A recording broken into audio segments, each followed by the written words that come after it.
Are we live? Oh, we're live. Look at that, bro. There we go. We're here. Love to see it, man. There's no way you're gonna boo with that corny ass glasses on with that avatar and shit. Bro, Dubs, stop joking, man. Your bald headed ass head, boy. See, that's how you know you don't even know what a buzz cut is, bro. So how can even take you That's serious, a bald bro? head. We call that a bald head, bro. That's a buzz cut. You get it back of your head, bro. You smack the back of your head. That's a bald head, bro. And you got a mop on your head. What the fuck is That's that? crazy. Hey, hold on. That's an old picture, bro. You talking about old, man. You talking about Trey and Trent, bro. You talking about Trey? That's the real problem. First and foremost, You had it on your head. It's too. You had it Oh. on your head. That boy Emma losing that weight. on my shit a mop. There, bro. What a minute is, Losing man. that weight. Ooh, that boy bad.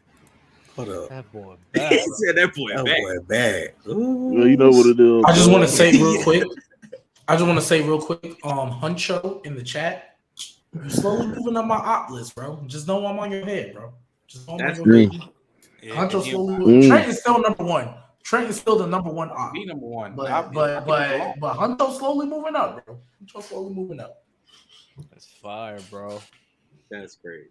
Hey, how y'all feel about the offseason that's been going on, bro? It's been exciting for y'all or no? exciting. It's crazy. I was about to say, but some of the stuff I've heard this year, clearly some people is bored. But hey, I don't know. I heard a lot of crazy things that we wasn't saying 3 months ago. But hey, it is what it is. Like what? What's the craziest thing you heard? That Daniel Jones next year can be a top 10 quarterback. That's the craziest thing I've heard. Nobody but a Giants That's not fan the said craziest that. thing you heard. I don't know why you. Yes, that is the craziest thing I've heard. Yeah, I don't know why you just lied. What's crazy? What's crazy? Jerome What's bet crazy? is over. I don't know why. Like you. That's the craziest thing. Man, the all season has been great if you Okay, that is black and all season been great if you're a black and gold fan, man. So I'm so sorry for everybody else that did the all season. But other than that, man, hey, I ain't gonna lie, bro.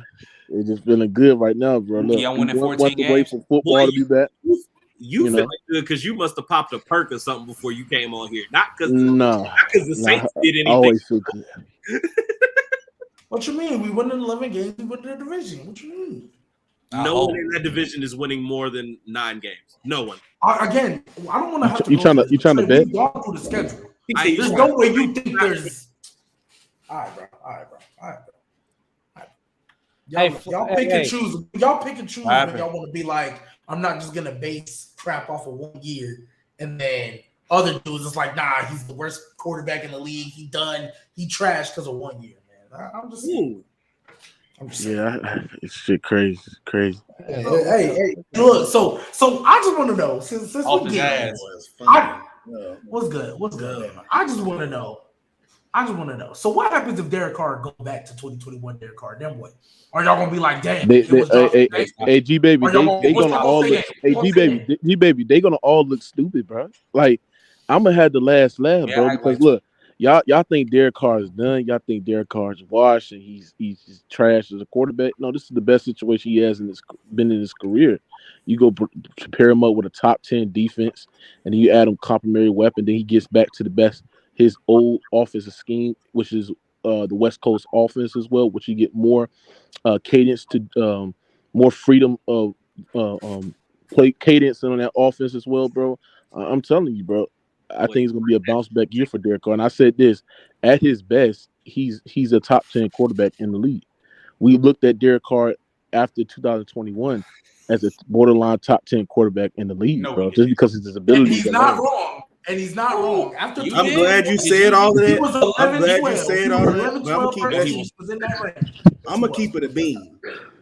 If Derek Carr, in my eyes right now, is he the better Carr? Is he better than Davis? See, that's the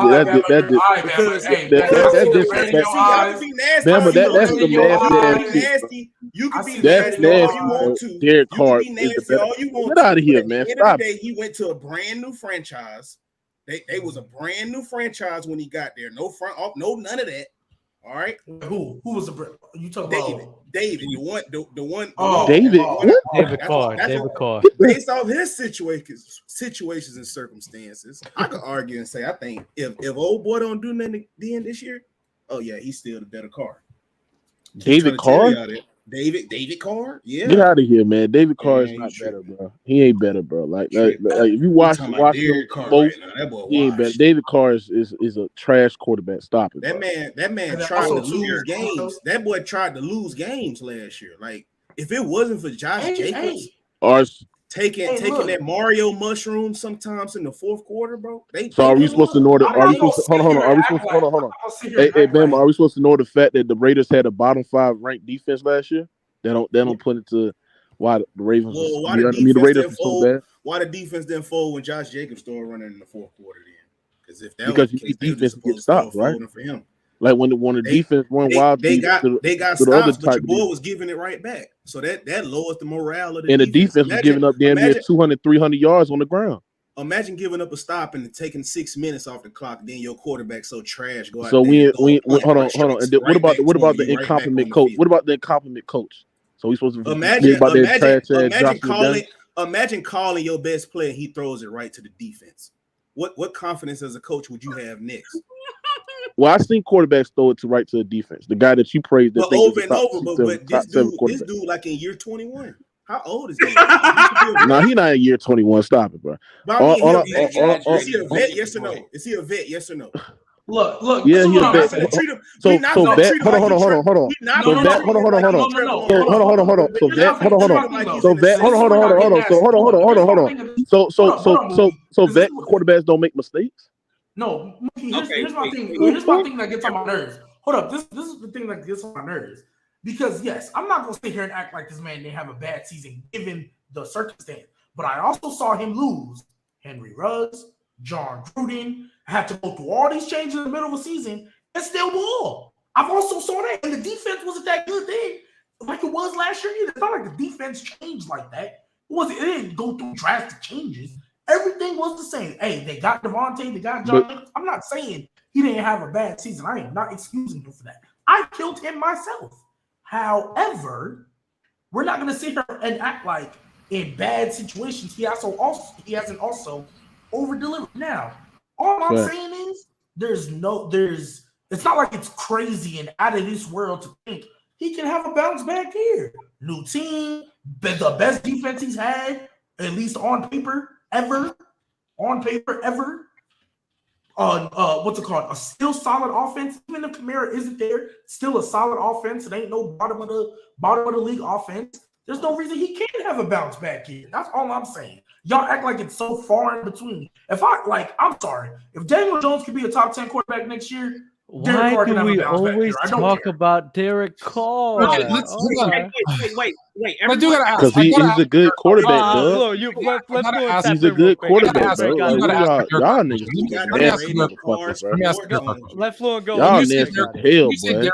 When you say Derek Carr bounce back season, what seasons for you do you say are good seasons for Derek Carr? 2021 off the top of my head. I think 2021, 2015. The one he got hurt at the end of the year. He was having a good season. That was a good season as well. So pause there. So 2021, I think we all agree with the stuff that happened with Gruden, all the turmoil, the coaching. He did a good job of keeping that team together. If your next example is 6 years before that in 2015, then he's not having a bounce back season. He has a couple of good seasons mixed in with trash. So it's not a bounce back. We're hoping that he has another exception to the rule. If 2021 and 2015 are your examples that are 6 years apart, I'm not even looking. I haven't looked at stats. I haven't looked at nothing. This is according to you guys. So the good seasons are exceptions. I mean, no. So like if I'm not going to count his rookie year personally, but if you want to count it, sure, whatever. But I'd say 15, Derek Carr had 3 straight years where he threw for 4,000 yards. That's trash. I'm asking you, but it's good. I'm telling you, 15, 16, 19, 20 are to me for sure good seasons. 18, and maybe it's kind of because he didn't this is just you don't sound. That's not convincing. No, that's what I'm 18 was a good season, baby. Stop it, bro. 18 was a good season for Derek Carr. I want you to know. Hold on. I want you to know. I'm asking this question in good faith. I want to believe you. Just Prove it to me. Okay, that's what I'm saying. 19. Derek Carr. Like, 19 and 18. I would say they kind of are. He just didn't have passing touchdowns like that. Stop talking. But it was. I would say 18, 19, 21, 16. Those are the ones I would for sure say. Fluent. He had Fluent. He had 3-4 straight years where he's throwing for over 4,000 yards. And you talk about those bad seasons, bro. That means y'all holding this man to a higher standard, bro. I'm asking you to tell me what was good. Good. All right, so he had 4 straight good seasons. Last year was a bad season because I think it was more of the scheme, and also his defense is mostly, for the most part, been a bottom 3 ranked defense. And on top of that, bro, his offensive line was one of the worst in the league as well, right? So you put all of that and talk about how Josh McDaniels is not really a good head coach as well, bro. Those the context for it. You're gonna have bad seasons like that, bro. But to sit there and say that what me and G Baby is saying about Derek Carr having a bounce back season, this is gonna be the first top 10 defense he played in his whole year. He's getting some good weapons with a Chris Olave, with a Michael Thomas, with an Alvin Kamara, especially when they're healthy as well, and that offensive line is getting healthy as well, bro. Stop it, bro. Y'all niggas just be capping, bro. For y'all niggas to sit there and say that this man gonna have another bounce back season, y'all niggas sit there and praise Kirk Cousins, but then shit on goddamn Derek Carr. That don't make sense, bro.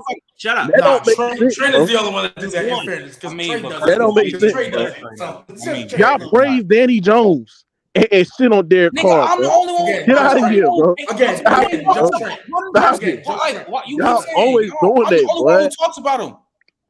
I don't know why you keep bringing for everybody. I'm the only one that talks about him. Okay, let me have my You shit on Derek Carr. Let me have my little spiel. Everyone stop talking for a second. At some point in time, we have to stop talking about 2 people in particular until they do something of note. Derek Carr and Daniel Jones. I am sick and tired of it. Stop talking about them until they and Lamar Jackson points. This is He won an MVP. That's not of note. Hey, when Aaron Rodgers won an MVP, she was not trying to hear it. Come on, look, there's so many. Rodgers, bro. Rodgers, bro. Please let us move on. Yeah, those are top 10 quarterbacks when they best. Actually, there's you know what, Dub? I know you're hosting Dub. But you know, whatever Bama says we should do is what we should do, just because of that hat. Blue Jays, fire, bro. Fire. Bama looking real good today, man. We got to salute. So, Bama, what do you want to talk about? What do you want to talk about, Bama? You can't talk about what I really want to talk about. Right. Okay, Dub, you can go back to the. Yeah, we good. No, I'm just playing, bro. I don't know, bro. What y'all want to talk about? Kobe. So we got this man said Kobe. No fucking way. Kobe. Yeah. We actually, since we are talking about comparing Derek Carr to other people, there's actually a peak versus peak list that we have for the topic of discussion. So we could get into that right away, bro. Y'all down for it? Sure. Yeah, true. Like the video. Got 174 people in here. Like the video. And go buy this book. It's fantastic. Oh man. That's right. And if you're wondering where you can get it, go to sportsfluent.com and click the link right at the top of the screen. That's right. Did he really just put it on the top of the screen? No, if you go to SportsFluent, yes, it's right there. Okay. It says be a true fan with Fanatics. Just go get a bunch of stuff there from Fanatics. Huncho, you're a bot, by the way. I just want to put that out there.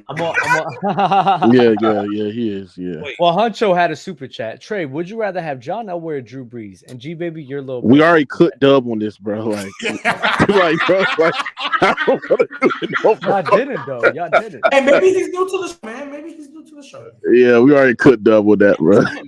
Hey, we cooked Dub so bad he want to change the topic. It says who would you rather have? Move on so bad, bro. It doesn't say who's better. Who would I rather have? Because it says who would you rather have, and I'll tell you right now, in every single draft, every single GM is picking the bigger, taller, stronger. They're all picking Elway just because of the stats. I'm picking the most accurate quarterback. But you don't know he's that. That's why I said in a draft, everyone's picking Elway. Okay. Yeah. Give me a better version of Josh Allen, man. I mean. What? A better version of what? Is he? Let me John Elway, the better version of Josh Allen. I would probably say Is he the better? Nah, let me not do this. Let me not troll today, bro. Let me not. It's too early to say. Elway. Yeah. What you say? What you say, Trey? What you say, Trey? Bro, y'all be overrating John Elway, bro. I don't feel like I'm done talking about him. All right, Trey, just say who you got, bro. I said what I said. If I'm a GM and you gave me the number 1 overall pick, and it's between John Elway and Drew Brees, I'm taking John Elway. Off of what? No, move. I'm not here to argue with a wall. I said what I said. I mean, if we're so you ain't gonna break it down, or are you just gonna Drew say Brees in San Diego? Maybe Elway in peak versus peak. Wait, I tell you what, Elway ain't no better quarterback than Drew Brees. Okay, you already erased that. Coming out of college, yes, but in general, no. Wait, G baby, he asked me for a breakdown as to why I said this. I'm going to give him one. This is the simplest I could give you. He's bigger, he's stronger, he's faster, he's got a bigger arm. I can do more with him. He gives me margin for error. As a GM, I can do more with him as a football player. So you taking John Elway over Tom Brady?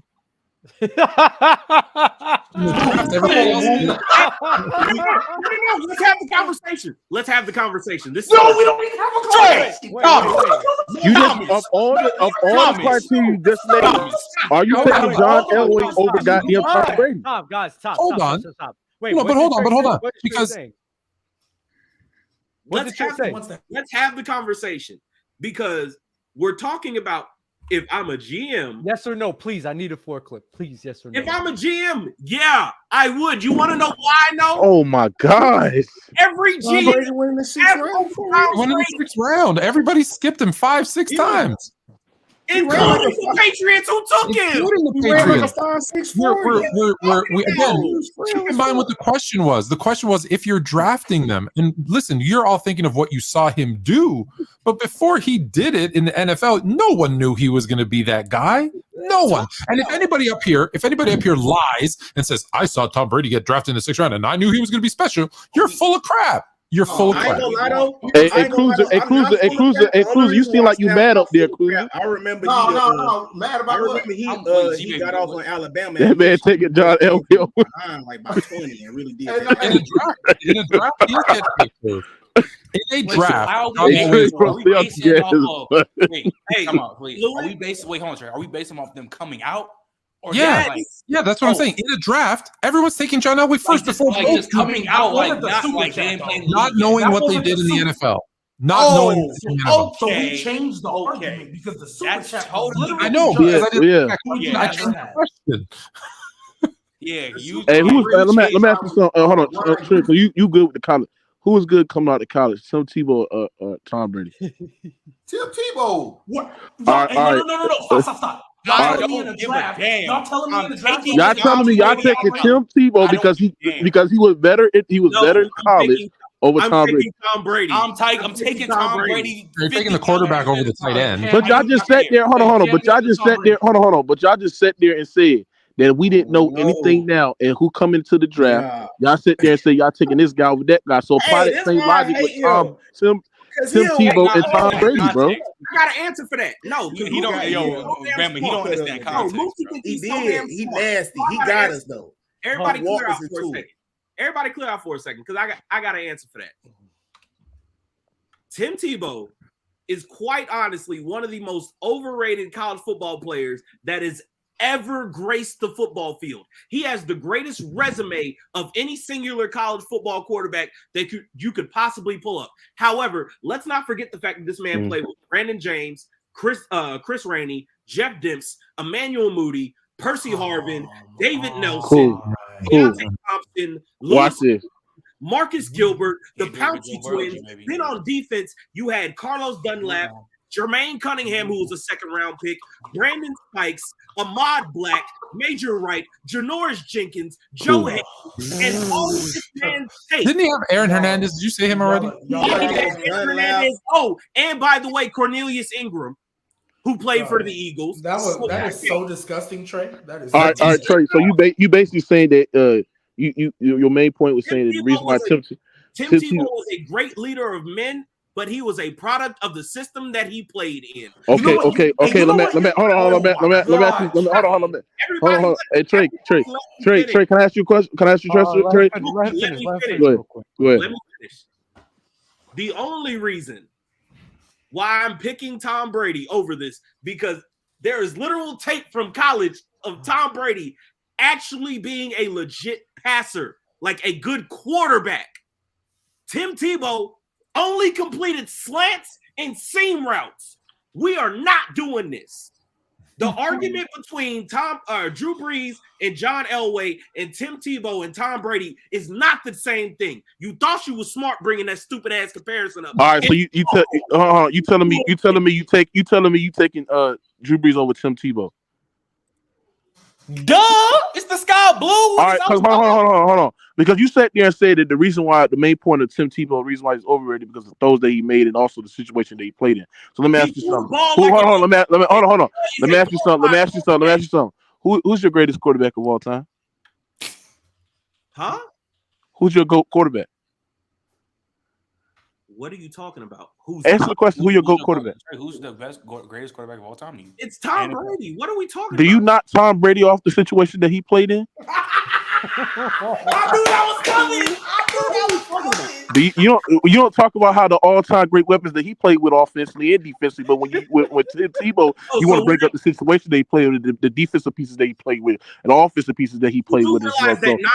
So why you don't apply that same logic with Tom Brady and he's your GOAT quarterback? Stop. Go ahead. Make a pass to Tim Tebow. He can throw a 10-yard pass, bro. I'm not gonna let you do this because you bringing up a bullshit ass point. One like because you just knocked the situation off. I just don't want to see it's not just the situation, it's the situation plus he wasn't the best player on any of those teams. He wasn't the best. Tell me at any point in time where Tom Brady legitimately for whole stretches of his career where he wasn't the best player on his team. Stop it. When he won his first couple of Super Bowls, he was a fucking game manager. That's what the fuck he was. Cool. He was a game manager. He was a game manager. He was a game manager. So why you don't talk about that, man? What about why you don't talk about that?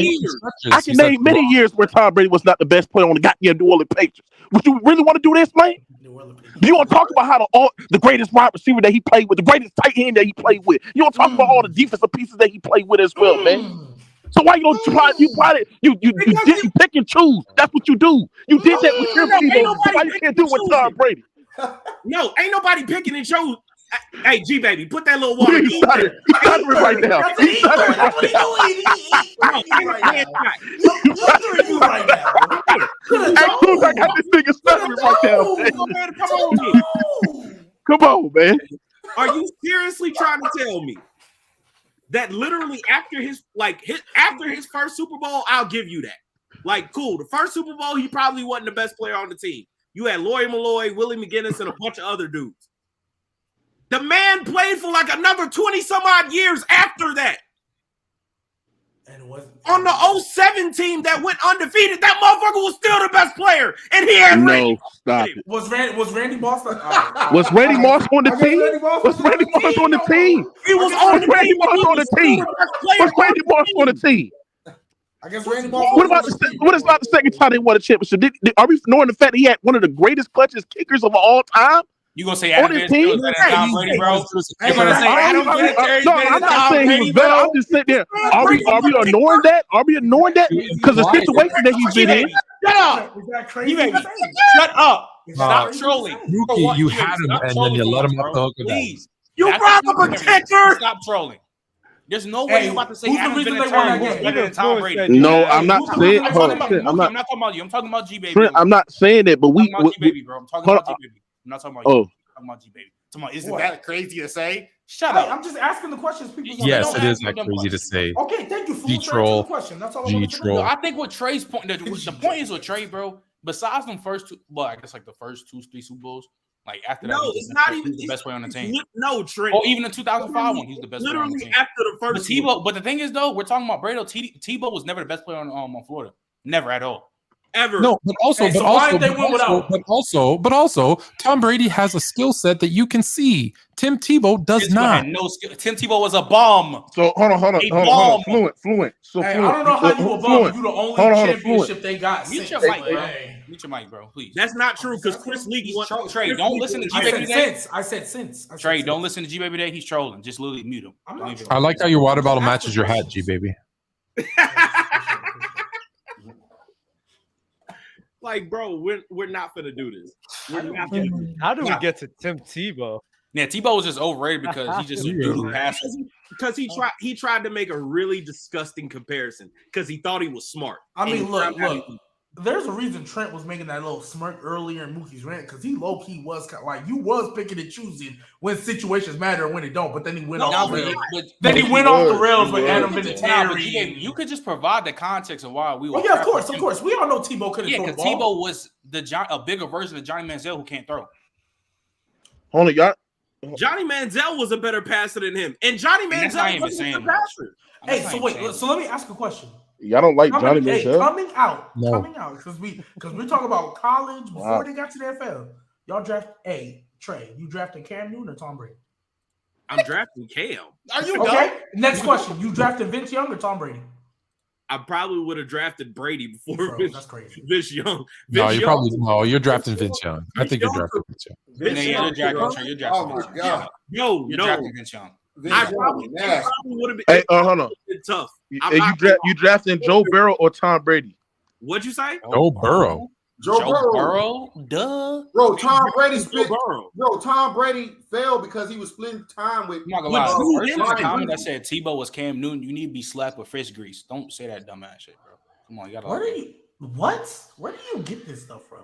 You slap I'm just somebody saying, with like, grease. That's so weird. Fried fish? Have you ever fried fish, G baby? Bro, fish grease is a liquid. You can't. I know. I'm not about to get into fish grease. He slapped the shit out of you. That's what I'm saying. That's what I'm saying. He's gonna slap the fish out of you. That's what he's saying. Hey, but we got on Tebow because we started talking about the super chat. Shout out Uncho, little bro. Oh, is this a super chat? What up? Got you. All right, Dub, you got no control, Dub. Take it back. Come on.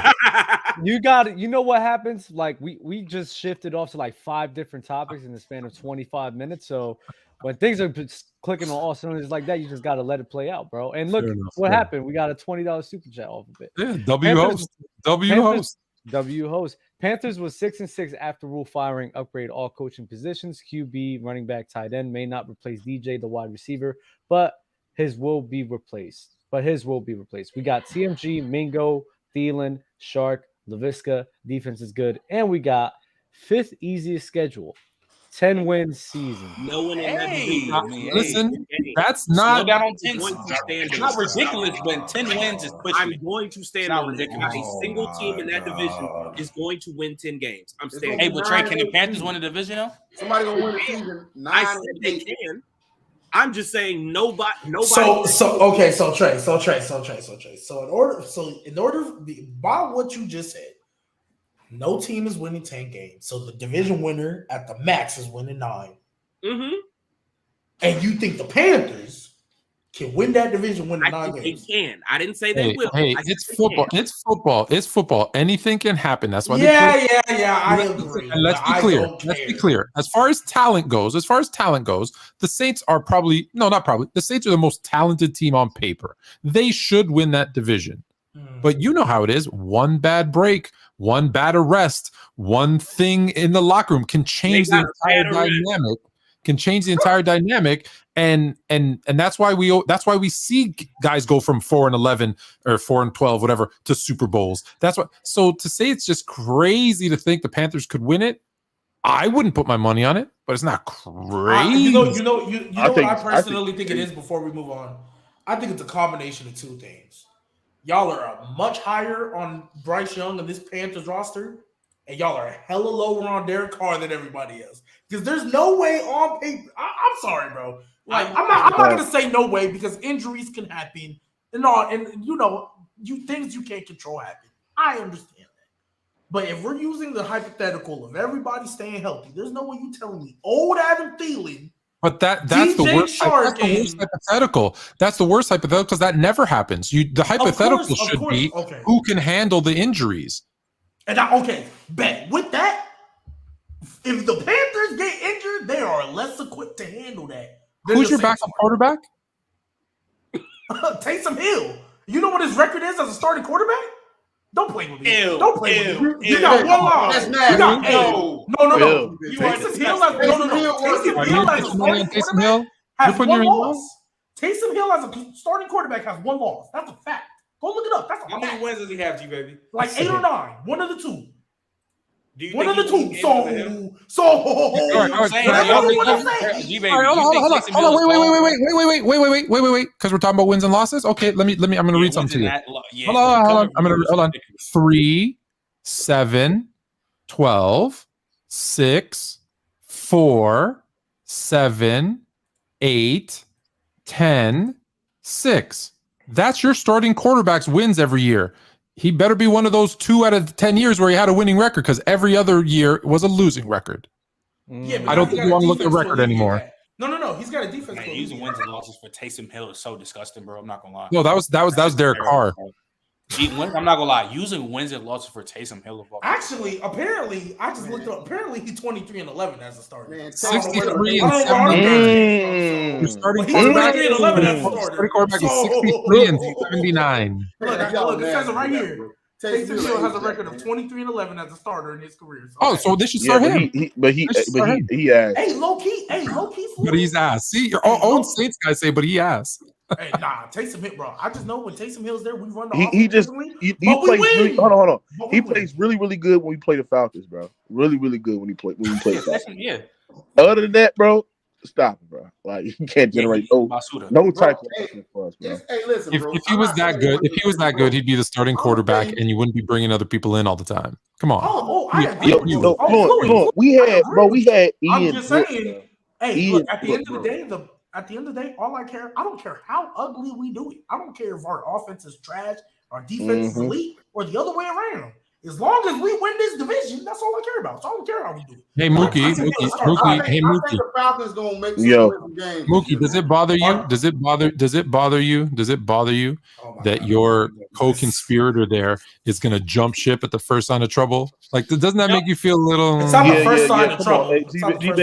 G baby.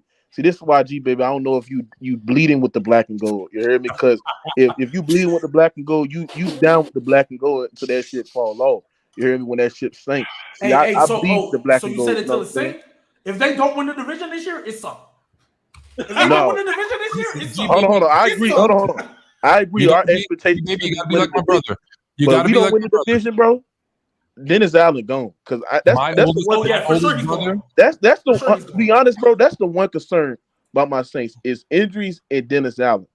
Dennis Allen has always been a coach where I'm just looking at. I'm like, bro, when are you going to show your leadership skills? When are you going to show your ability? Because when I look at him in his post game, it's talking about we got to be better. No, it's holding yourself accountable. It's be like, you know what, I got to be better and getting these guys prepared for Sunday and stuff like that, right? And it's just and he needs to be very, very focused much on the defensive side of the ball, because he's a great defensive-minded head coach. But all the intangibles that possess what you need to possess a great head coach, because we can have the best talent in the world, but if you don't have that good coaching and you don't have that good leadership, bro, it's not going to matter if you have the best talent on the paper, because we have seen teams with less talent be able to get it done because they have great coaching, great preparation. You see what I'm saying? It is what it is, bud. Hey, as a Bucks fan, I already know we ain't doing You a Bucks fan? Yes, man, I'm Bucks.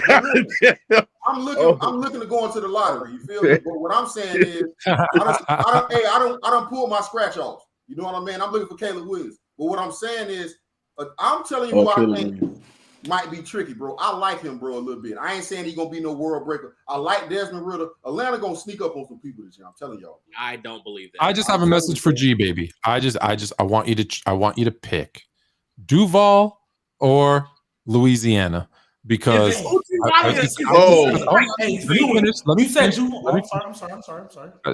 Duval or Nolens, because my brother was my eldest brother, much older than I am, was a Saints fan when they were the Aints. He was a Saints fan when Mike Ditka traded away the entire draft for Ricky Williams. He'll be a Saints fan yesterday, today, tomorrow, next week. That's what you need to be. I just need you to pick one, and I don't like you teetering. It bothers me. It's just being honest. Fluent. I will pick at the end of the 2023 season.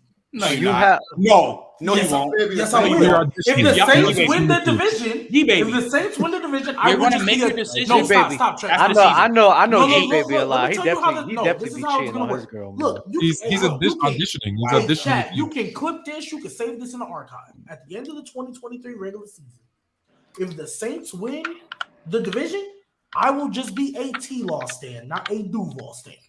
The only person I will be hyping on that team is T-Law. But if the Saints lose the division, y'all gonna be hearing Andre Sisto and Darius Williams, Tyson Campbell, Alua Khan, Devin Lloyd, all that. I will be his Duval fan. That is disgusting. Come on, G Baby. Come on, bro. You sound like a fake ass fan. It's fine. It's fine. We know G Baby will cheat on his girl, bro. That's all we know. Andrew Carr with a super chat. Shaking my head. I can't take Mookie's take seriously. This is the same dude that tried to downplay Jimmy Graham as a tight end, like he wasn't that dude. Goofy take. Oh, hold on. Hold on. Dub. Don't disrespect. Hold on. Hey, Dub. Let me. Hold on. No. You can't disrespect. Hold on, Dub. I'm gonna say this. That's our girl, yeah. About that Drew Brees take. Jimmy Graham take. I misspoke. I meant to sit there and say nobody in the NFL considered Jimmy Graham as the best tight end in football, bro. That's what I meant to say. I didn't mean to say one of the best, because I think he was one of the best, but nobody considered him the best tight end in football. No one. You watching the Saints games? You said Jermichael Family, bro. That was crazy. Huh? You said Jermichael Family, bro. Yeah, you definitely. He was arguably better. Jimmy Graham was. He was arguably better, bro. Ever. Yes, he was. Ever. What about Jimmy the production? Jimmy Graham at his worst was still better than Jermichael Family. Stop Finley. Wow, at his worst. Michael Finley. Come on. Y'all underrate Jermichael Finley. Hey, brother had one season before he. Y'all underrate Jermichael Finley. He was good. He had 2 years and then he receiver snapped tight end. He was a good receiver tight end, bro. I might take Martellus Bennett over Jermichael Family. We keeping it out up. of here. Stop it. I think keeping it up. I'm not gonna lie. I think he flashed, bro. For them 2 years, he had supreme talent. He could have been that, but I don't think he was turned the corner. We don't have to get too far into it. Panthers also went 4-2 in their division last year and swept them Aints. Panthers gonna start slow and heat up late. Have a Jags like season from last year too, baby. Baby. So you know what's crazy? I also said they were going to start slow. Swept them 6. Because Bryce Young was gonna need to get his feet wet, get the timing down, learn these guys in real game speed, and then they were gonna pick it up later. But by the time they pick it up, it's gonna be too late. But they're not gonna have a Jags like season next year. Damn, you think you gonna pick it up like 4 games at the end of the season or something, bro? Like no, I said they're gonna. No, I said half the season. I said they're just not gonna be like too late. No, because when I say it's gonna be too late, it's because the Saints are gonna be ahead of them in the schedule. I'm telling y'all right now. If you look at that schedule, the first 8 games, bro. If the Panthers start slow, they're not catching up. I'm sorry. Hey, I know it was a different conversation last year and this year, G Baby, but I ain't gonna lie, this is the same shit I heard last year. Yeah, but it's for 2 different reasons. No, it's different. 2 different reasons. All right, this is the same thing. Hold on, G Baby. What do y'all think about the Chargers? Like, y'all don't think the Chargers can be that team where, like, bringing a new offensive coordinator, drafting another receiver as well? You don't think the Chargers can be that team where they can be a team that can actually make a deep postseason run? If they stay healthy. If they stay healthy, they can. If they stay healthy, they can definitely. Because I think when I look at a guy like Justin Herbert, I think y'all know how highly I feel about Justin Herbert. I think he's a top 2 quarterback in football. I think that part of the Chargers flaws is their offense. Like, I think their offense and them not being healthy just plays a factor in that fact. I think adding that offensive coordinator for Dallas, right, can actually enhance their offense to run the ball more and also just open up things in the passing game, which I think he could have locked in a talented quarterback in Justin Herbert. And I think the Chargers, bro, is a team where, bro, if they're healthy, bro, it's like they might sneak up on a lot of teams, bro. You know what I'm saying? They can make a deep postseason run to it. Now with JC Jackson out there. And if my knees were still good, I'd be able to dunk. Like, you know what, Trey? I'm not gonna hold you, Trey. You dragging it, nasty. You dragging that? Because they can definitely acting like the Chargers. Yes, they can make a deep playoff run. What are you talking about, bro? Like this team helped. Like you be like if we just talking on paper, bro, this team helped. G baby, let me explain to you why I don't have any faith in them. One, I already told you I don't have any faith in them as an organization because they're almost wholly analytics based, and I don't believe that works in football. Secondly, the entirety of your team, most of the guys who are like the difference makers, the impact players on your team, they have extensive injury history. Like extensive. Like we're not just like who are you talking about? Like Derwin? He's talking about like Khalil Mack. We're talking Khalil Mack aging. We're talking about Joey Bosa. The second level of their defense is not good. Half of it's because Kenneth Murray's been hurt in and out of the lineup. And then when he is in the lineup, the motherfucker's like a blind dog chasing meat. His instincts are awful. Like, he's not going to be there next year. That was a waste of a first-round pick. His instincts are awful. And then on offense, Mike Will, he gets nicked up. Keenan Allen. That's true. Shut up. That's why they drafted another receiver. Austin Eckler. Austin Eckler don't even want to be. Just got dinged up. He just got dinged up. He ain't hurt like that.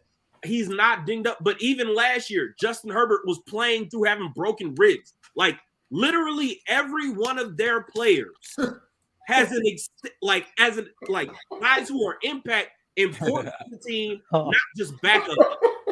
Like, why are you laughing? Like, what are we talking? Like, we're talking about if they stay healthy. Okay? It's almost a guarantee that they're not. Yeah, they mess with Trent, man. Well, I mean, that was a funny comment.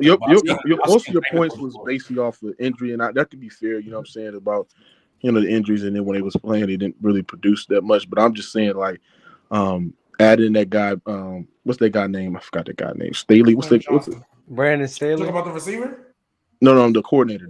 Brandon Kellen Moore. Yeah, Kellen Moore. Yeah, adding Kellen Moore to that offense, right? Can actually enhance it better, especially for a tough. I don't know if I believe that fully as somebody who so watched. You don't think it can enhance the passing game and also just not really. W tested this as somebody who watched a lot of NFC East games.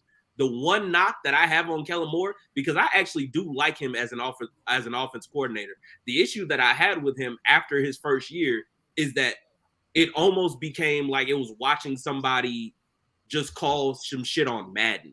And when I say that, I'm not trying to be disrespectful. Let me finish. No, I'm gonna let you finish. That is when you watch good offensive coordinators in the NFL, one of the things that they do, they always marry things to each other. They marry plays together. They'll run something. It's like, okay, cool. I'm running this to set this up later.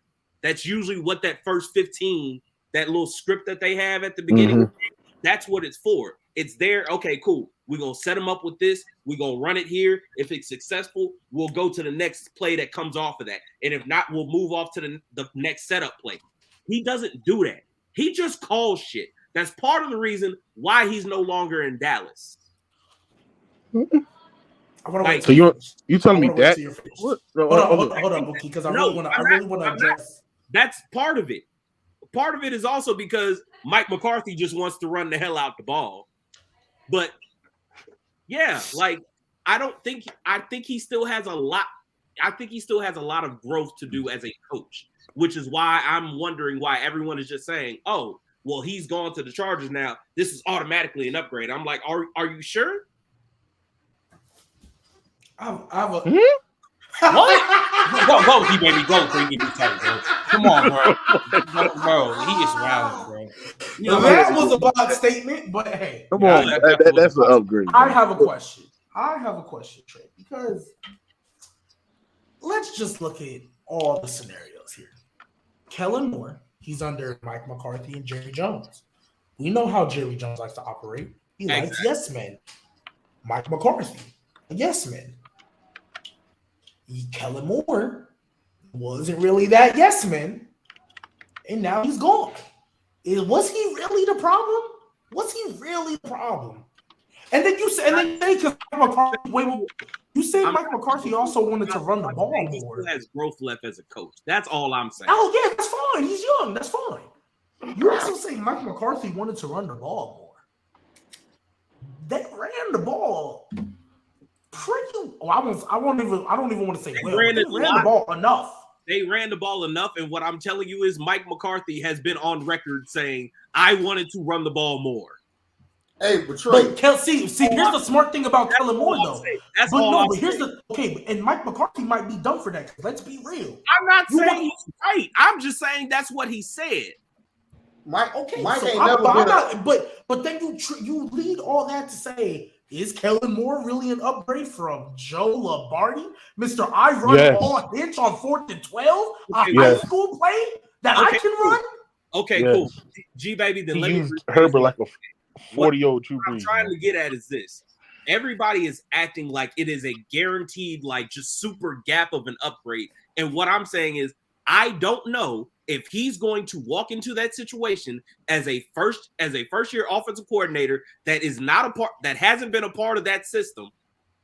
Like I'm saying, but he's bringing his system, is he not? What I'm saying is this: he's bringing his system to their players. There's going to be some growing pains with that, and on top of that, I don't think he's great as a play caller yet, which is part of the most important part of his job. Okay. And he's going to be was Joe Lombardi a great play caller? What'd you say? Was Joe Lombardi a great play caller? No. Is Kellen Moore better than Joe Lombardi at calling plays? Mm-hmm. Yes. Okay, going to be an upgrade. Hold on. Hey Trey, who runs the more? Two different who runs a more creative offense? That's all I'm saying. That's all I'm saying. This is fucking insane, yo. Get that off the screen, bro. Get that off the screen. Oh, I can't put that on the screen. Dude don't want to know. Oh, that's the old boy, the wife. That's if you know. No, if you know, you know. No, you know. My bad. I didn't mean to derail y'all. Did y'all finish our conversation yet? Yes, you were. Perfect. Mooka, you spoke on Kellen Moore like he's some creative wizard. He is a creative play caller. What are we talking about? He's a creative wizard. Just off college careers, you have the first pick in the draft, and you choose between Johnny Manziel and Chris Lee. Hold on. It's Johnny Manziel, bro. Why y'all be acting? It's Johnny I'm not gonna lie, bro. I'm not gonna lie, bro. I'm not gonna lie, bro. I'm with you. Why we acting, bro? Come on. Chris Leak is hold on, bro. First of all, this is what I don't understand too. And I actually watch Johnny Manziel. I'm not a big college football guy, but I actually watch Johnny.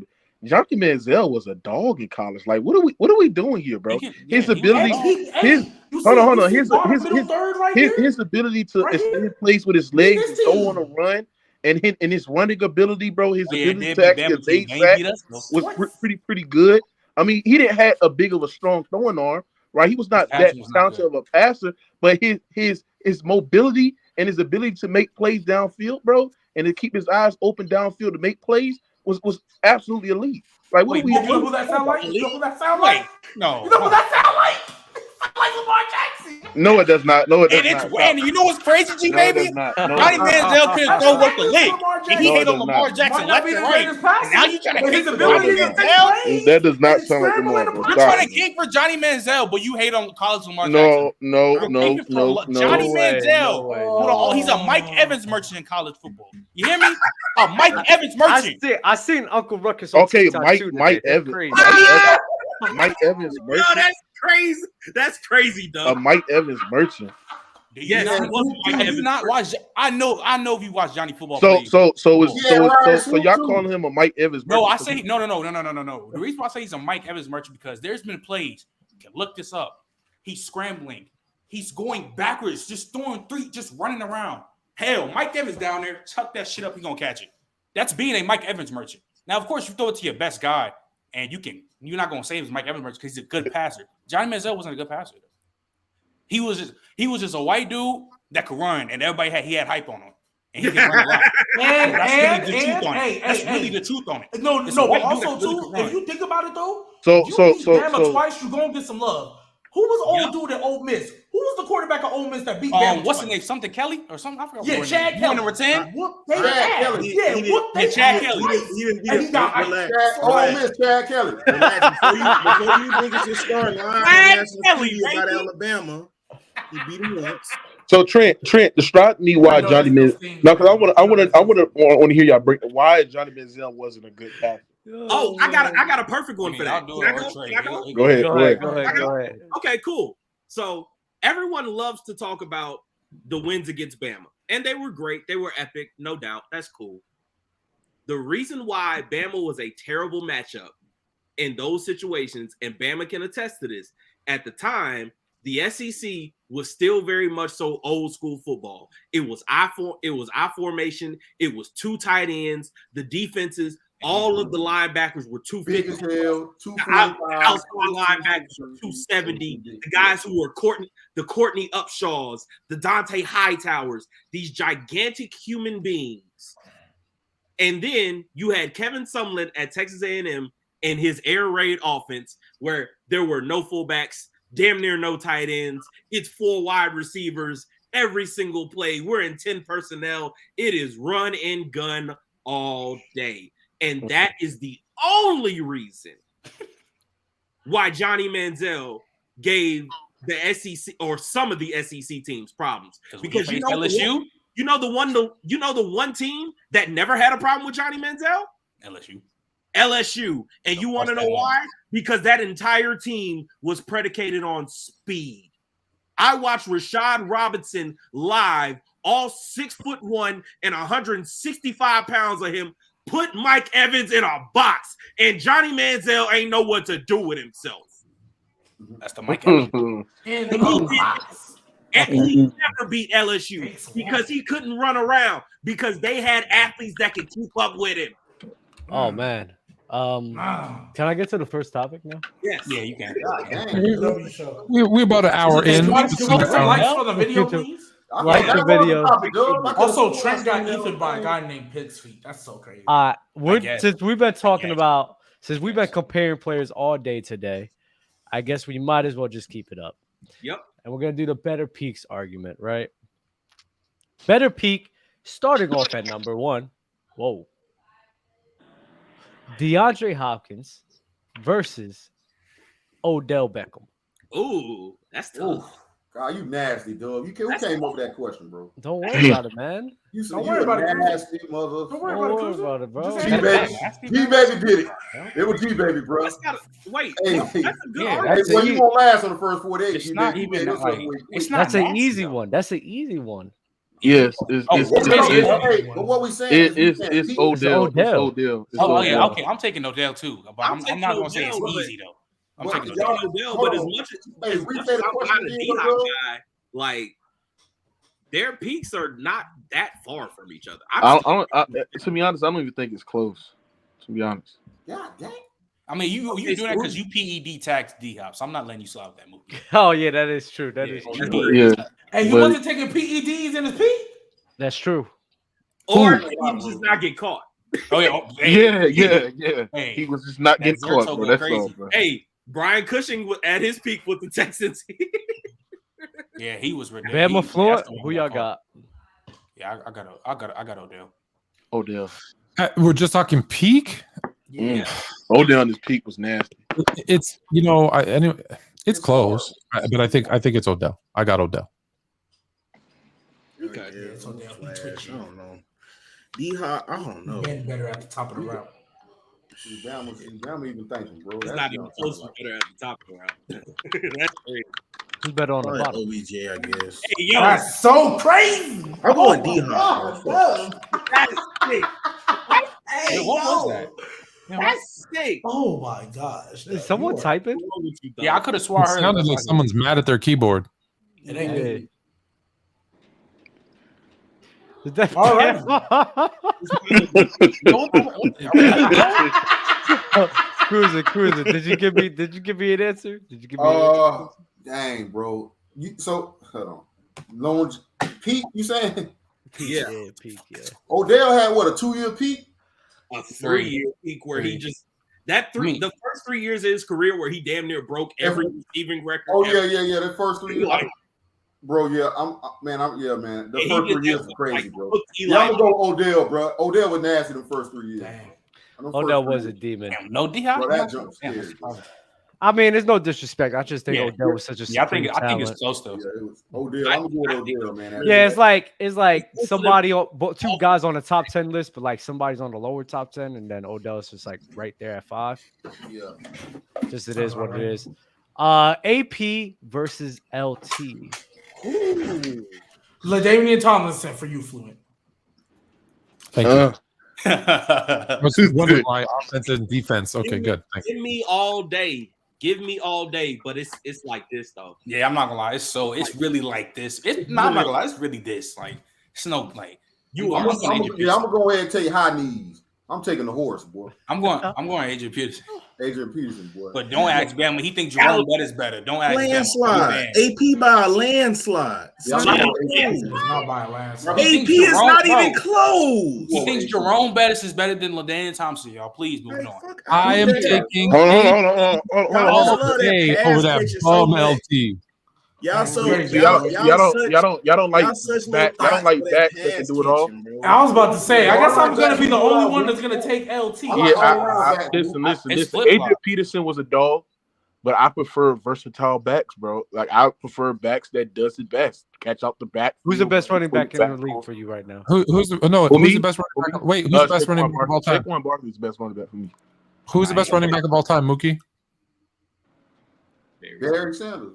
Then you're lying. Then you don't like. Then you don't. Wait. Mookie didn't answer.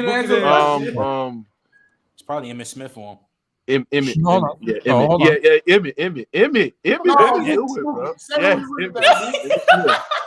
said you like running backs that can do everything. So you're lying. How do you Hold on. Emmett can't catch out the back. Hold on. Emmett can't catch out the back. He's a liar. No. Well, I'm not gonna say he can't do it, but he don't come close to these other dudes. He don't come close to these other dudes. Who? Emmitt Smith is not top 5. Bro. Hold on. Y'all nasty. Even top 10? Y'all nasty. He really not fluid. Emmitt Smith really not. It's close. Y'all lying. It's debatable. Hey, bro. When I was y'all gotta stop. Hold on. Y'all gotta stop, bro. Production in football matters the most, bro. And if you got a guy that's been damn near rushing for over 2,000, 1,000 yards straight, bro, for over the last 8, 9, 12. Jim Brown should be your GOAT. What are we talking about here? Wait, I got you. Jim Brown should be your GOAT. Jim Brown is one. Jim Brown is up there. He's up there. Then you're lying. And you don't like backs that can do it all. So you should pick. Yes, I do. No, you don't. Emmitt Smith can do it all. Emmitt Smith can catch out the backfield, run between the tackles. He was quick. He was shiftier. He was so agile as well. Very, very hard to tackle. He was.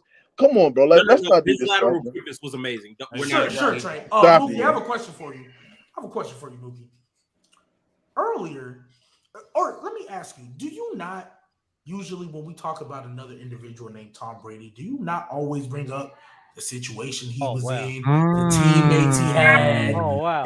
Do you not, to knock him a little bit? Yeah. Can you not say the same thing for Emmitt Smith? Yeah. Bro, he was averaging 5 yards before contact, bro. Yeah. You know how OD that is? We actually had a conversation up here. A regular person could run. Hold on. But that's a good point. But is it applicable to the other running backs? Like, do you got Barry Sanders over him? That's why Barry Sanders is like Barry Sanders is over him. Hold on. What about the all-time great tackles that he played with, bro? The Hall of Fame tackles that he played with, career. He had one all-pro offensive lineman his whole career. What? Hold on. Do we gotta pull this up?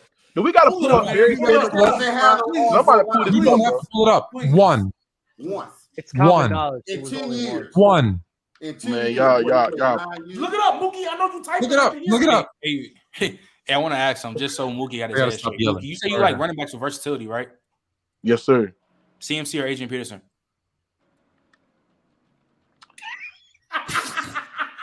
You about to lie. Well, but it's not like Adrian Peterson was a much dominant runner. So, like, yeah, the versatility is there for CMC, but Adrian Peterson production, his dominance of a runner was CMC was much a dominant better. runner too.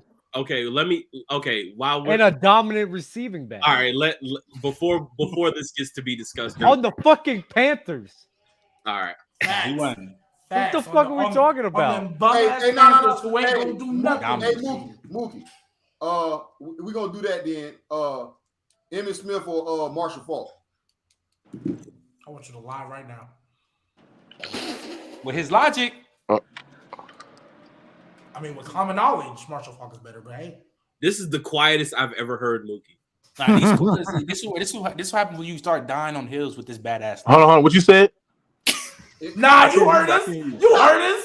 You heard us. Don't even Marshall Faulk or Emmitt Smith with the logic of production and capabilities. Emmitt Smith.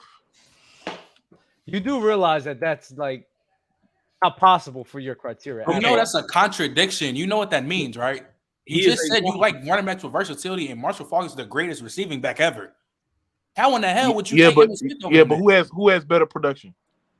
Are you a stat? Why you want to use production when it's your argument, bro? Wait, hold on. Because it has to factor in the post. It's a percentage of where it counts. If I gotta hold on. Go ahead, Dub. You got it. Light his ass up. Hold on. If I got a guy that is versatile, but his production don't match with guys that are just most dominant north to south runners as well, bro. It just. If I got a guy that's beating them out in production, bro, I gotta go with the guy that Marshall Faulk didn't have crazy production, kid. He did, but it was who had better production. Let me ask you the point. Who had better production, Emmitt Smith or Marshall Faulk? So you think whoever just has a let me ask you something. Who do you think is better? Please. I'm about to tell you. I'm actually about to fucking tell him. Let me tell him. You know why this is so fucking funny? Because Marshall Faulk, Emmitt Smith has 18,000 rushing yards. And I think for his old career, he didn't even have like 100 fucking receiving yards. This man, Marshall Faulk, had 12,000 rushing yards, 6,000 fucking receiving yards, and actually it's 6,800 and then 1,200, 200. So it's really 19,000 scrimmage yards he's accumulated over his career, has the longevity, has the stats, has the talent, more yards accumulated than Emmitt Smith. He needs to be your GOAT. Who, Marshall Faulk? No. Yes, he needs to be your GOAT. Doesn't Marshall Faulk have more receiving yards than receivers who played like their tenure for the Bears fluent? Didn't you bring that up not too long ago? Yes. Marshall Faulk himself has more receiving yards. For your team, wouldn't he be number one? Yes, he would be. What's that? Marshall Faulk's receiving yards would be number one. Wouldn't he be number one for your team? Yes, it would be number one in Bears history. So he's the number one all time. That's over 4,000, right? Marshall Faulk has 6, and Brandon Marshall, I think, has 5 for the Bears. So he would be number one. No one has more than 4,000 for the Bears. Okay, so then yes, Marshall Faulk has more. So rated R, this guy has more. Listen, Marshall Faulk. He has more production. He has more production and more talent. Marshall Faulk is in my top 5, but I just don't think at his best he was better than Emmitt, bro. But you know why? So, Mookie, what the fuck are you talking about? Because Mookie, I just told you, Doug, at his best. He was not better than Emmitt Smith, Mookie, bro. It is what it is. Hey, Mookie, you keep talking about this production. So I want to ask you a question, Mookie. Are you taking Eric Dickerson or Marshall Faulk, any of these guys, or Frank Gore? You said what? Frank, hey, where you got Frank Gore in your top 10 all time?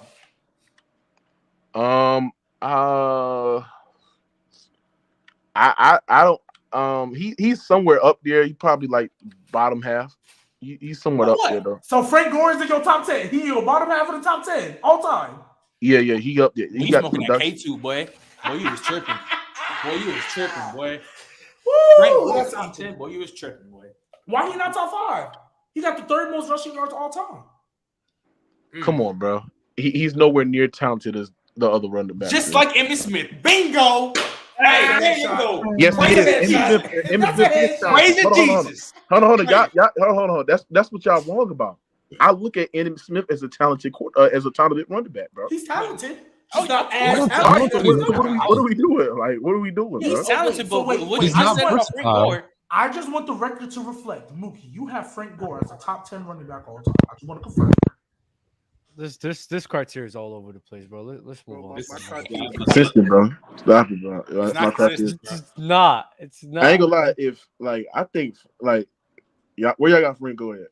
Isn't nowhere near the top 10? Nowhere near the top 10. Please correct me. Please correct me because I'm going off memory. Marshall Faulk, is he not number 1 all time in receiving yards from a running back? Yeah, I think he's so. the greatest Right? Yeah. And he's 12,000 rushing. Man, is Frank Gore even better? You know what? Let me not do this. Because hey, let me ask you something. Did Frank Gore play in a running league or a passing league? He played in a running league. He played in the two. No. But was it more predominantly passing? He played in the 2000s. He played in the 2000s, but did it actually translate to over when it was considered more of a passing league? He was on the 49ers. You know, he was playing on the 49ers. My God. Do y'all understand what I sat there and said? When Frank Gore played in the 2000s, did it translate over to the goddamn where we consider more of a passing league? No, it was still a running league. I know this. I know that Marshall. Oh my God, bro! Hold on, let me ask you something. I'm answering 2011, 2012, 2013, 2014 was more of a goddamn passing league or running league? It was a running league. No, it was not.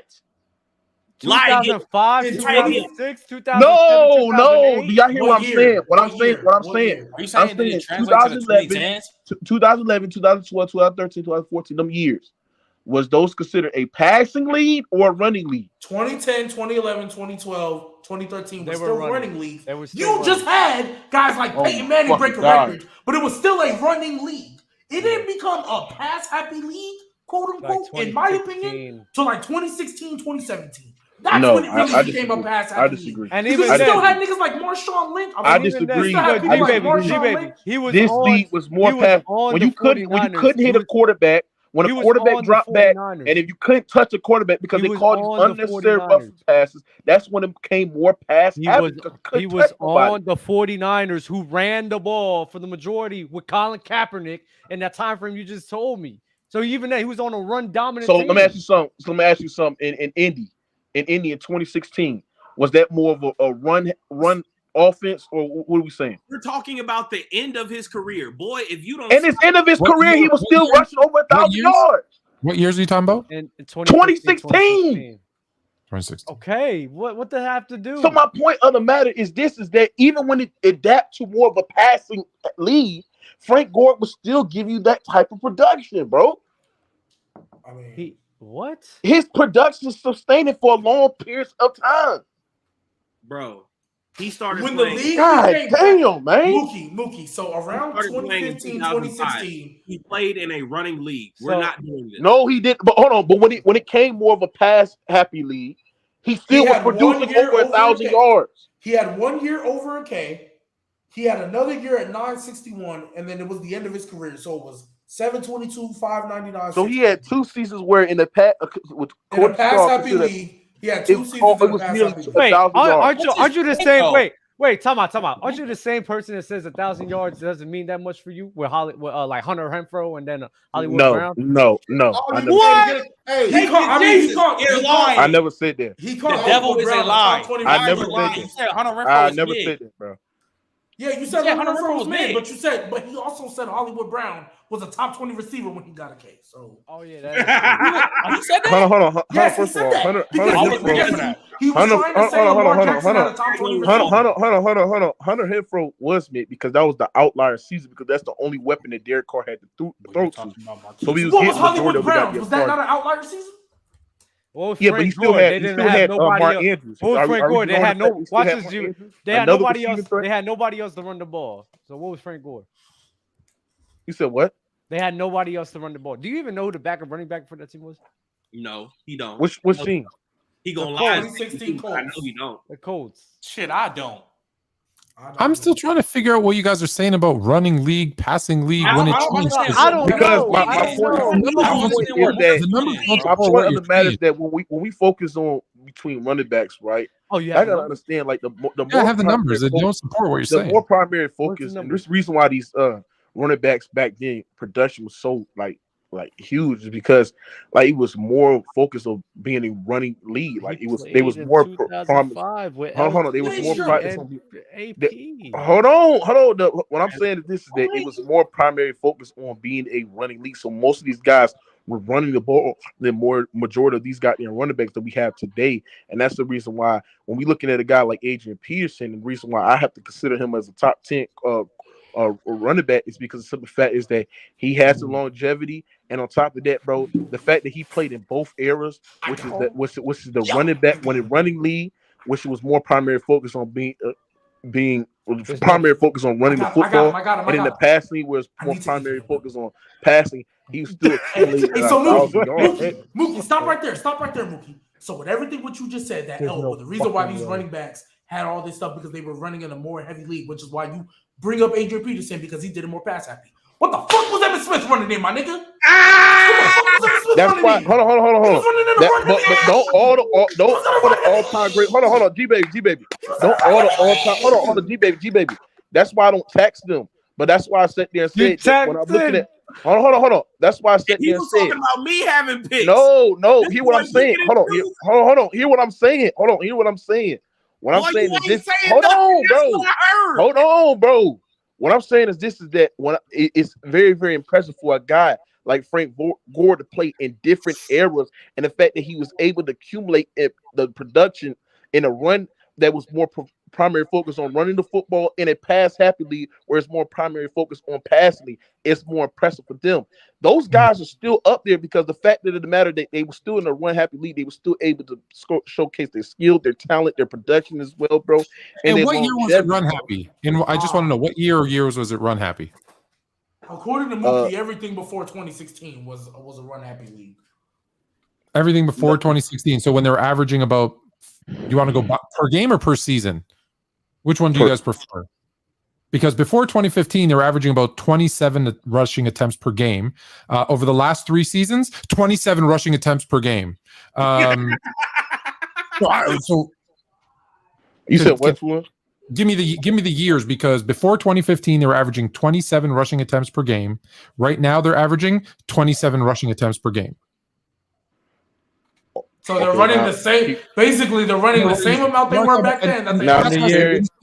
When you say pass happy league, okay, so 2015 they were averaging 34, 35 pass attempts per game. Last year, 33. Year before that, 34. Lord, I don't get what you're trying to say. I'm trying to figure Mookie, out. the point is, when did it change? Is you said it's a more pass happy league. No. The reason why it's more pass happy because you can't really hit the quarterback as well. More freedom of movement. The fact that it's yes, but they're still getting the same amount of attempts. That has nothing to do with pass happy, bro. It's basically flag football when you can't hit the quarterback. That has nothing. Hold on. Hear what I'm saying. That actually helps the running back.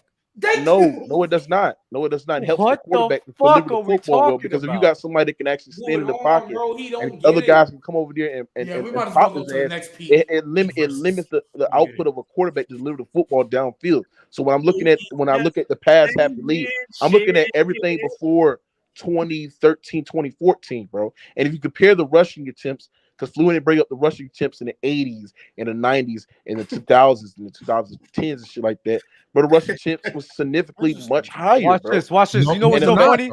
We have it. I have it right here for you, Fluent. I have it too. You have it. 1992, 27 attempts rushing.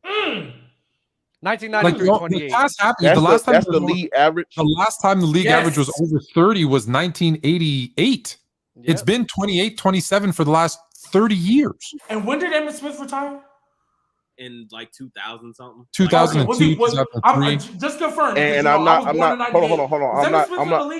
on. I'm not taxing. No, it came out in 90. Who is taxing? Mookie, nobody's taxing.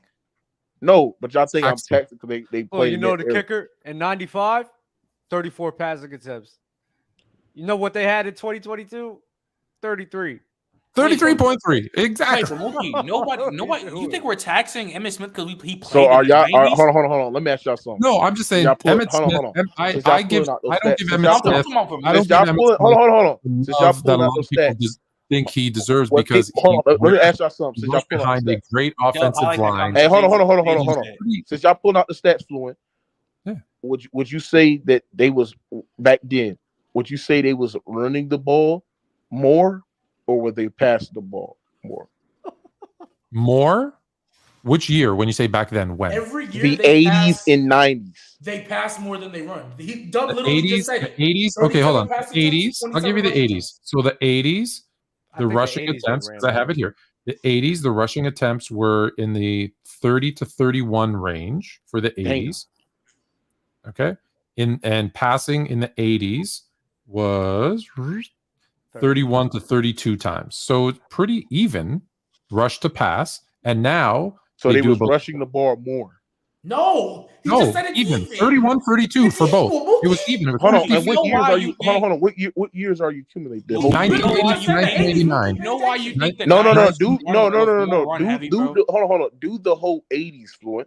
That's what he just did. I just did. No, he did it. He combined the 80s and 90s. I'm saying do the whole. No, he didn't. He just did the 80s. 80 to 89. No, I'm talking about the whole year of the 80s. That's what 80 to 89 is the whole decade. I'm not gonna Okay. Honestly, Okay. Honestly, I feel like Mookie thinks that it was so run heavy in the 90s because remember, like the 90s. Now, Mookie, I'll throw you a lifeline because there is a difference between the 80s, 90s, and today. Is you had more bell cow running backs, so there's more individuals that got more rushes now, where it's a lot of running back by committee. But in terms of the run happy, pass happy, no, they still do it about 1-to-1 rush to pass on average. There's some teams that do it more, some that do it less, but it's still pretty even. No, but my point is, like, back in the day, it was running. They was running the focal point was running the football. Bro. That's what talking about. Frank Gore. Frank Gore ain't playing the fucking 80s. Frank Gore didn't play in the 80s. No, but the fact of the matter that he hold on. The fact that it matter. Hold on. The difference might have been they used the run to set up the pass, and now sometimes they use the pass to set up the run. But in terms of actual attempts, it's the same. It's the same. Yeah, but the reason why this all went left because your logic is so goddamn inconsistent. We went to 30 top. It's not inconsistent. Actually, very. Oh my god. Very consistent. What the next I appreciate if a guy from a running back perspective able to sustain that production for long periods of time, if even each decade he played in, bro, it's much impressive. I got the damn. I'll be cooking y'all niggas. No, we just got tired. I'm not because gonna you got tired of getting cooked. You just got baked for 30 minutes.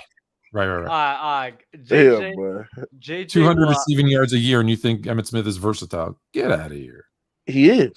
All right, please. Hold on, we just gonna look at. We just gonna ignore the fact that we look at the talent. Like, oh, nigga, sorry, you're right, Dub. My bad.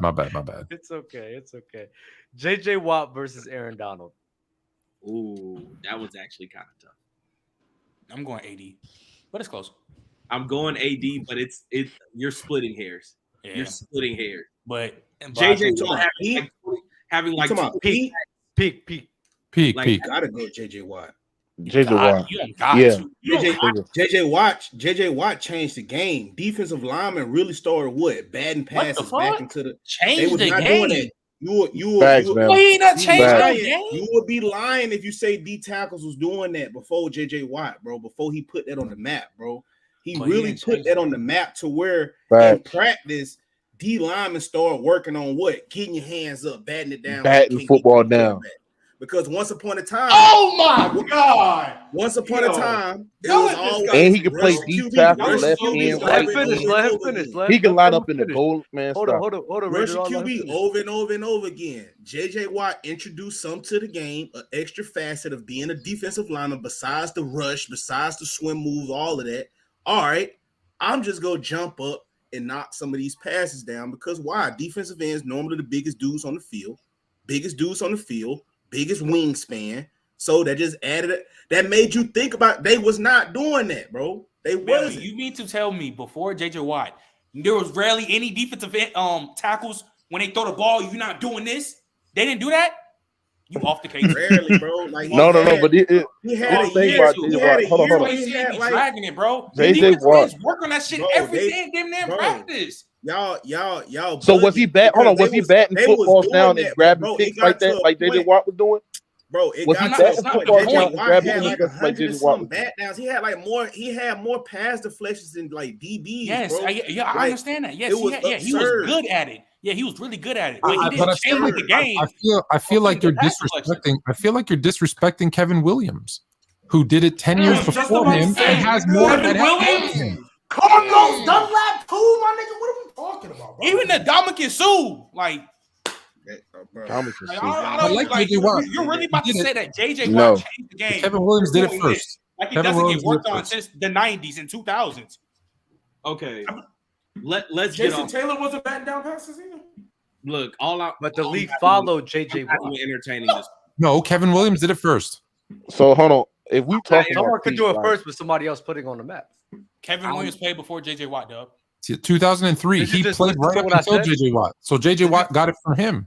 Did you listen to what I just said, Julius Peppers? What about Julius Peppers? Julius Peppers was doing crazy. You're batting down a pass from a defensive line standpoint. JJ Watt didn't start that at all. That's Bama's point is not that. He's saying nobody followed it.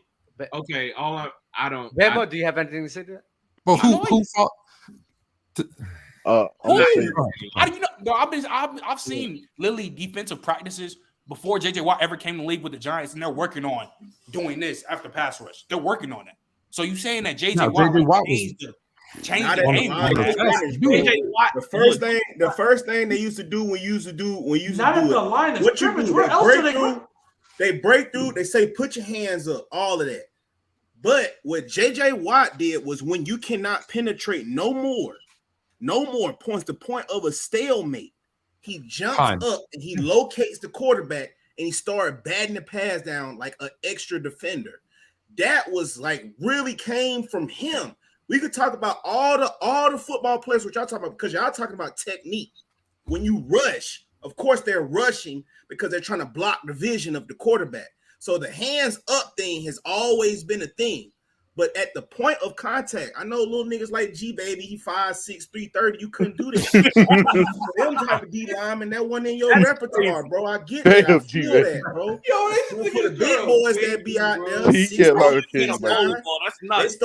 they start getting picks at the line of scrimmage, bro. It was really annoying, bro. Like that, you could consider that. Hey, who's short of between those two? But I feel like. I know what you're saying. I know what you're saying in terms of go as far as you can. Then when you stop, time it, jump. I feel like Julius Peppers was teaching people to do that too. Back OJ said in the comments, the freak Javon Curse was doing that. Is that JJ Watt did it so good? JJ Watt did it better. JJ Watt did it better than anybody else. JJ Watt did it better than anybody else. Yes, I'll give JJ Watt. It's close, but JJ Watt and his Pete was just doing everything, bro. Okay. Like, Jason Taylor did it really well too. Wait, can we talk about Aaron Donald for a second? Because we doing all this talk about JJ Watt, and I'm not trying to disrespect dude because he's an all-time great. We're not gonna sit here and act like JJ Watt is not that dude. He was and always will be. However, when we are talking about the peak, like I'm not trying to take anything away from his game. But like the pass deflection being the thing that sets him over the top, I'm sorry, I'm not here for that. The thing that I want to talk about when we're talking about Aaron Donald, because both of them came into the league and had to go play on really, really, really atrocious teams, and they had to be the main reason why those teams turned around, and both of them did it. So kudos to them. However, there's something to be said about a guy who literally looks like the prototype 5 tech versus the guy who's the exception to the rule that nobody thought was going to be able to be this good. Because people thought he was going to be good. People didn't think he'd ever turn out to be the best ever he is. Yeah, he fell in the draft because of his size. He fell in the draft because of his size, and then proceeded to literally dominate every double team this man has ever seen since he walked into the league. He is 285 pounds, and you literally can't block the man. And he can play anywhere on the defensive line, just like JJ Watt, except he's 6 inches shorter and just as unblockable. I think when we're going peak versus peak, I'm going Donald, but it's because, unfortunately for JJ Watt, his peak technically had to be his first 5 years because then he started dealing with injuries. So we got to see a better, more mature peak of Aaron Donald. So it might be a little unfair, but I'm going with Aaron Donald. But that's the thing. JJ Watt was like, if you look at what he was doing defensively, like you said, he can line up from everything from the defensive side online. Crazy. But it was nothing but spectacular. But when we look at JJ Watt, he can do the same, but he can just do more. Like y'all know the fact that look what he was doing as on an offensive end. Like this, we already know what he represents. Okay, you know what? Okay, cool. Well, look what he was doing in the offense end in the goal line, catching footballs, receiving as a tight end, and shit like that. It was much things he was doing on football on both ends of the floor. That's at his peak. Like 2015, bro. He should have won the MVP at that time, right? But yeah, bro. I just listen. You know what? I'm not gonna. There's no wrong answer in this one. Let's be honest. I'm not gonna argue that. That's fine. Go ahead. Super chats. To be fair, they split carries between backs. Yeah, that's Yo, that is nuts. Angie called Jordy Nelson or what's nuts? Yo, that super chat ain't no way. Angie, come on, man. Why we doing this? I'm about to let me read it. Is she a Packers fan? Jordy Nelson or OBJ? I got Jordy based on body of work. Both got a chip, but Jordy got more yards, receptions, and TDs. I don't want to hear no injury talk neither. Cheeseheads, FTW for the win. Don't at me, at your mama. That's some stinky cheese. That's some stinky cheese. That is some stinky cheese. Yeah. Is Jordy Nelson even Packers? Jordy Nelson was a dog. Like, was he even better than Jordy Nelson? Even better than Julian Edelman? Let's keep it a buck, bro. Whoa. Oh, no, he's better than him. Oh no, not Julian Edelman. I'm sorry, I got my name. Jordy Nelson ain't better than Jordy LaFord. Get out of here. Is he even better than Wes Walker? Let's talk. That's different. Wes Walker. Yeah, that's what I meant. I'm sorry. That's what I meant. Is he even better than Wes Walker?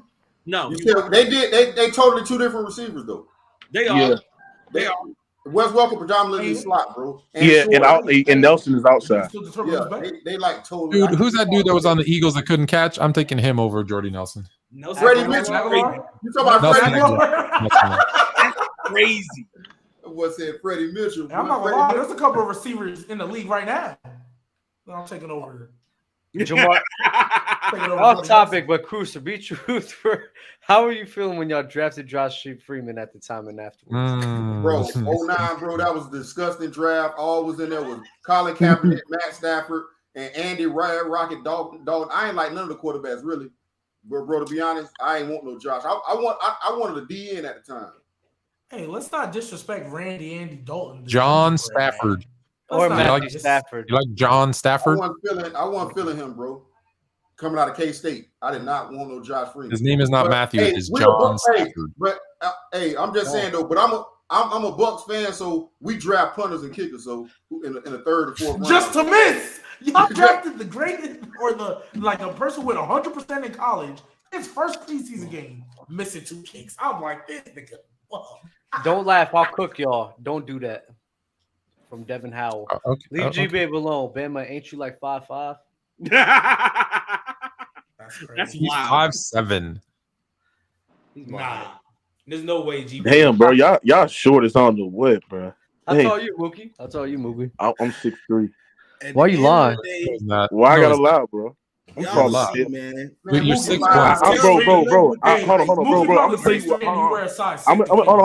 I'm gonna tell you what I built. I'm built like a linebacker, bro. Like I'm built like a linebacker, bro. If y'all see me, bro, I got big ass biceps and shit like that, bro. Big ass mop. Big ass shoulders and shit like that. Where you from, Tampa Mookie? Huh? You from Tampa Mookie? No, I'm from Baton Rouge.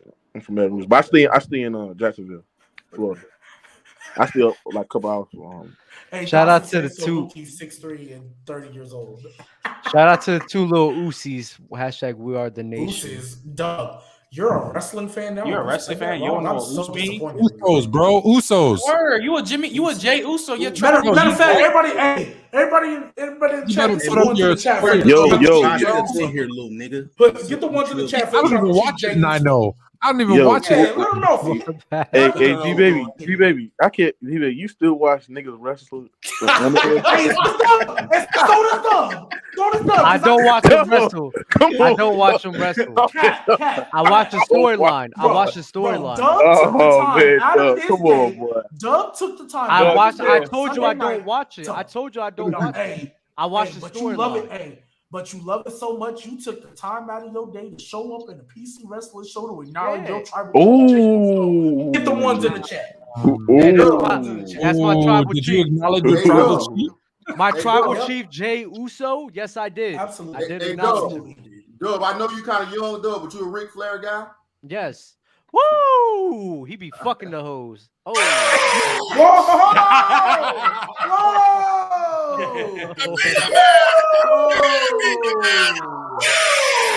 I fell in love with him after that. He did that 30 for 30, bro. I was like, oh, he was really a demon. Like, damn, bro.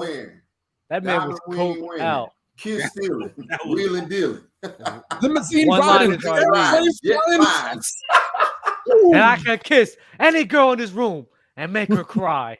Yo, even that fat one. John, what's that guy name? I'm not gonna lie though. I know you don't like wrestling, but he gave us the best saying you can never remember, and I want all y'all to remember this.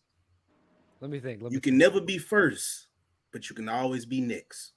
John Cena said that. Snap with that. He snapped with that. Hey, bro. He told Dusty Rhodes. Hey, he told Dusty Rhodes, I spent more money on spilled liquor than you made. Yes. He told Dusty. Hey, G-Baby, you about wrestling, man? But honestly, my favorite wrestler is Shawn Michaels, though. Especially the 90s Shawn Michaels. What did you ask, Mookie? I said, do you about wrestling, man?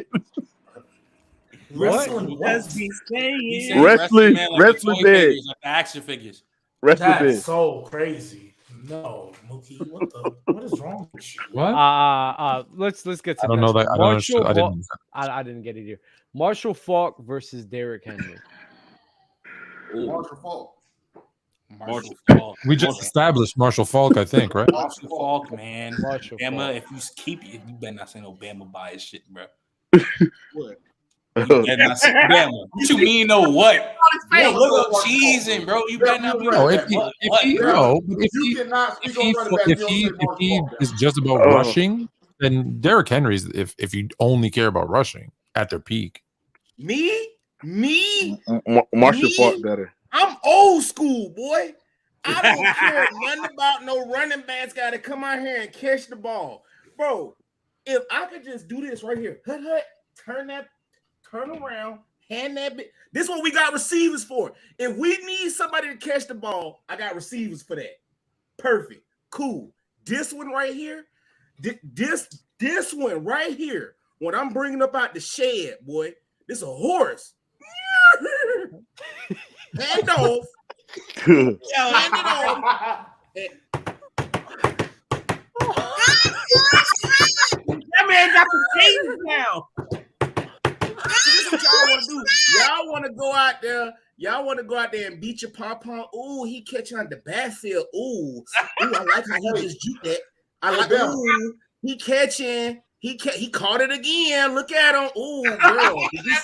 Did you see that one-hander from the boy? Bama. I don't give a fuck. Boy, I don't care. If you could get 4 yards of carry, you could get a first down every time, right, Bama? Please don't hit the ball. I've seen dudes literally in the NFL be like, all right, bro, I'm not finna tackle that and take the worst angle ever. The worst angle ever. So y'all can save that. Henry. Can we agree that Marshall Faulk catching out the backfield kind of overshadowed how good of a running back he really was, though? Yeah. He really did tote that rock, bro. No, he toted that rock for sure. Marshall Faulk, you tote that rock, dog. Yeah, he was toting that rock for sure. With the greatest show on turf. Come on, bro. Supercharger was a dog. But man, that Bama bias started showing. I turned that boy Harry some Mills, boy. That one really make them turn that 5 down, boy. Ed Reed versus Troy. Ed again. Yeah, Ed, that's the easy one. Reggie Wayne versus Isaac Bruce. Hold up. Troy Polamalu? No. Can I ask why it's so easy for y'all? I want to know why it's so easy. Wait, I got a nerd answer. I can get real football with this one. Come on. Go ahead. I got it. Okay. So you have one guy who is essentially an extra defender that was given no real responsibilities throughout the course of his playing career, and he was just basically a freelancer. That's what Troy Polamalu was. That's the role he played in that defense, and he was amazing at it because he had some of the best instincts that have ever graced the football field. I'm not trying to shit on him. However, there is something to be said about being the greatest center fielder of all time who literally had no holes in his game and was so much of a damn football savant. He literally played coverages wrong at the beginning of the season so he could trick a guy who was known as one of the greatest football minds in history in one Peyton Manning. That is the sole difference. We ain't got to talk about nothing else. And Ed Reed had better hair than Troy Polamalu. Yeah, I said it. So, Trey. Why is Jalen Ramsey the best DB in the league to you? Jalen not the best DB in the league. Different conversation. Jalen Ramsey's not the best DB in the league. That's a different conversation. But why is Jalen Ramsey the best DB in the league to you, Trey? Why have you said that? Because he can play everything at a high level. Can Troy Polamalu not do that? Not like Jalen Ramsey or Ed Reed, because he was not better in man coverage. He wasn't better in the deep post. He almost never played in the deep post. That's part of the reason why he had guys like Ryan Clark next to him, because those guys' job was literally make Troy right. Wherever he went, you go the opposite to make sure that there isn't a hole in the defense. That was literally Ryan Clark. And that's been talked about ad nauseum by guys who played with him, by guys who coached that team. That was his role. They literally let him go because they're like, this dude's instincts are so disgustingly good that we would be holding him back by sorry to cut you off. Do you think he would have been less effective if they made him play a position? Yes. If they did not, his instincts would have taken him out of the system and it made it worse? Because the brand of football that he played was wholly unsound. That's what it was. That's why Dick LeBeau and those guys who were coaching him literally said, you know what? We're going to basically make you the extra roamer. You're always going to be the robber. That's basically what we're going to call it. You're going to be the lurker, and whatever the hell you see, baby, go get it. And I'm not trying to take nothing from him, but there's a difference in between somebody building a defense so you can basically freelance, and another guy who's working within the structure of a defense, who's also baiting people. You're so nasty in your technique that you could literally play a coverage wrong purposely and still be effective for the sole purpose of tricking a genius later on in the season. No one else is able to. So somebody brought up a point that was funny. Peyton Manning was 9-2 against the Ravens. That's funny. But anyways, that's part of the reason why he felt the need to play that coverage wrong, because he needed some help. I love Ed Reed. He's great, but what it sounds like what you're kind of saying is, because they had to build a defense around Polamalu because he was so great roaming around that field. I mean, the way we talk about football players on this show, I would think, freelancing, being able to do whatever you want because you just like that. You know what I mean? I'm not saying one clears the other, but being able to do whatever you want because you just like that regardless. I hear everything. No, that's why I just feel like y'all said Ed Reed a little too easy for me. I hear everything you saying, and my point is this: there is a difference between people having to cover for you, because that's no. I hate that, bro. I hate that. Can I say this? I am not just pulling this out of thin air. This is something that has been said by people who played with him and people who coached and people who played against that team. That was his role. He was just amazing at it. I'm not trying to take anything away from him. I'm just saying what they were asking Ed Reed to do in that defense, one was low-key harder because he still has to play within the structure of a defense. And on top of that, not only was it harder for him to do, he was able to still freelance on his own within the structure of the defense and still be amazing. Oh, and he was better in man coverage, and he was also a freaking returner. Like, that's the other part of this. I don't care. I don't care about that part. I care about, if you're talking about peak, he was also their return guy, and he was also it was guaranteed that if he got the ball and had an open lane, it's 6, bro. Go ask Kevin Cobb about that. Let's get right to the next one, man. Reggie Wayne versus Isaac Bruce. Ooh, Isaac flip flop. That's the closest flip flop. I'm gonna say Isaac Bruce. Yeah, Isaac Bruce. I'm gonna say Isaac. I got Isaac. Yeah, I'll say Reggie just to be different. Khalil Mack versus TJ Watt. Oh, now this Khalil. This is because I remember when y'all had this conversation. But it's the Mack. It's definitely Khalil Mack. I remember we had this conversation back like a year or two ago. I was about to say a year ago, people were saying a year ago people were overrating the shit out of TJ Watt. Was going to be better than Aaron Donald. I remember that a year ago. Yeah, last year was bad with TJ Watt. because you know how to reach the bias get, bro. With TJ Watt. Okay, it's definitely Khalil Mack. Matter of fact, where's that guy who said it? It was on Bull in the Ring. I want to know where he's at right now. It was on Bull in the Ring, and a lot of people in the comments was like, "Yo, y'all sleeping on TJ Watt? Y'all don't know TJ Watt like they that." sleeping on Khalil Mack. Because everybody, people sleep on Khalil Mack's career so much. Yo, real quick, bro, I'm not even the type of person to use even accolades, but the fact that bro wasn't he all pro and 2 positions, defensive end and outside linebacker. I'm not even the type of act like just doing that alone. Like that shows how. No, he was competing for the best defender with Aaron Donald, and a lot of people had him over Aaron Donald. A lot of people had Khalil Mack in this generation are Von Miller and Khalil Mack. Even and Trent, no, I don't count him as an edge rusher. Okay, that's fine.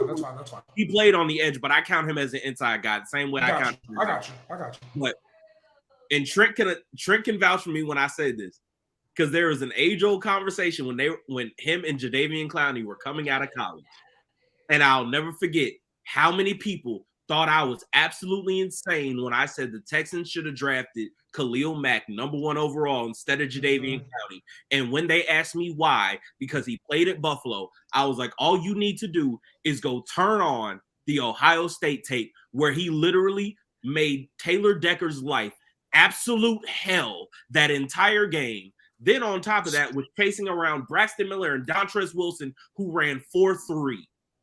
But it's just like Khalil Mack was just dude has been a monster.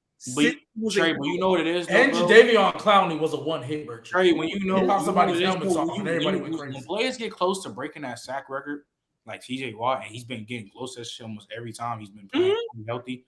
They're gonna of course, it's recency bias. Like you're gonna put him in conversations that he don't belong to be in. But like people forget, Khalil Mack used to drop in coverage, y'all.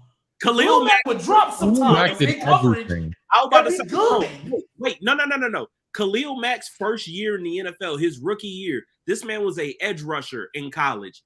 They were so thin at linebacker, they said, "Hey, bro, we need you to play Sam in a 4-3." Literally, off-ball linebacker in a 4-3. And he was ballin'. Do you hear me? Like, dude. And didn't he do the all pro in both positions? Wasn't that like year 2 or year 3? I want to say that early in his career. It was year 3 because that was the conversation. There was a conversation. Von Miller. It was either him or Von Miller, and I said Khalil. And shit, I'm saying Von. Look, I mean, I don't know, all pro with 2 positions in the same season. That's so crazy. Also, he had like 77. He had like 77 tackles. Freaking, it was like 12 sacks, 18 tackles for loss. I'm not gonna hold you. Real quick, Trey. Real quick. Brandon Cass, bro, you are a damn bot. Like, you trying to say Khalil Mack have no impact on the Raiders, bro? Like, you're dead ass sad. Like the way how people think about football and shit like this and act like it's not an 11-man football game and talking about the Raiders defense was trash. Of course, when you have one good player versus 10 other guys. Khalil Mack was the Raiders defense, and when he came over to Chicago, every team was so scared. All they did was game plan for him, and he still. Do you remember that first game, his debut in Chicago? He wrecked that game. He wrecked that game. He was a low-key single-handedly fluent. It was low-key single-handedly fluent. It was really single-handed. It was. There was nobody else on that team. Come on. People act like Khalil Mack was some flash in the pan, and this man has one of the greatest careers in probably the last 10 to 15 years as an edge rusher. This is a first ballot Hall of Famer. I need y'all to understand that. Easy. Y'all talking about a first ballot Hall of Famer like y'all ain't got the common sense that God gave a goose. I need y'all to be fair, Trey. To be fair, when TJ retires, that's a first ballot Hall of Famer too. So yes. Yeah, there's levels to it though. Well, it depends. There's levels to it though. He's got to be healthy. Macho Man or Nature Boy? Who more hyped? More hyped? Nature Boy, baby. Who's more coked up is the real answer. Yeah. Macho Man was my favorite wrestler all time. So, but Nature Boy was more. See, I rock with the Macho Man. The first time I ever saw Macho Man, he was beating up Spider-Man in a steel cage. That's the first time I ever saw Macho Man. What? Macho Man, you just get up there talking. You gotta remember, I was born in '98, man. You got to go back and watch some tape of him and Miss Elizabeth. You need to watch his match with Ricky the Dragon Steamboat, where he comes off the top rope down to the ground with the bell, bam, right in his throat. You gotta watch that, baby. You gotta watch Randy Orton be kicking people in the fucking heads. That's what you got. Randy Orton is my of the new generation. Yeah, you like him? That dude is crazy, yo. I'll still give people RKOs as I'm going into the pool. Facts. Reed the only dude to make Belichick blush. Facts. No. There's three guys. Chad Ochocinco. I was about to say him, Shad, and Cam Newton. All right, fellas. All right, we're almost done. Damn. The first topic, 3 hours in. The real Revis versus Charles Woodson. I'm gonna let all y'all go. That's tough. I'm going with I feel like everyone's gonna say Revis, so. Charles played safety later on, though. Fluent member, he moved to safety. No.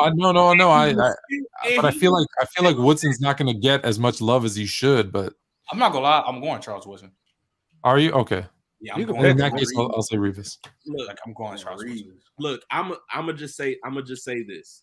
I'm gonna say Revis by this much. Because put your fingers closer together. Yeah, like it's this. Like, for me, the reason why it's Revis because fundamentally, that's what you want to show your kid how to play DB, bro. Fundamentals, bro. Straight up, everything Revis did was fundamentally sound, bro. That's why he used to put your ass on the island, bro, because his fundamentals was so A1, bro. Like everything that dude did, it was no wasted movement, no wasted steps.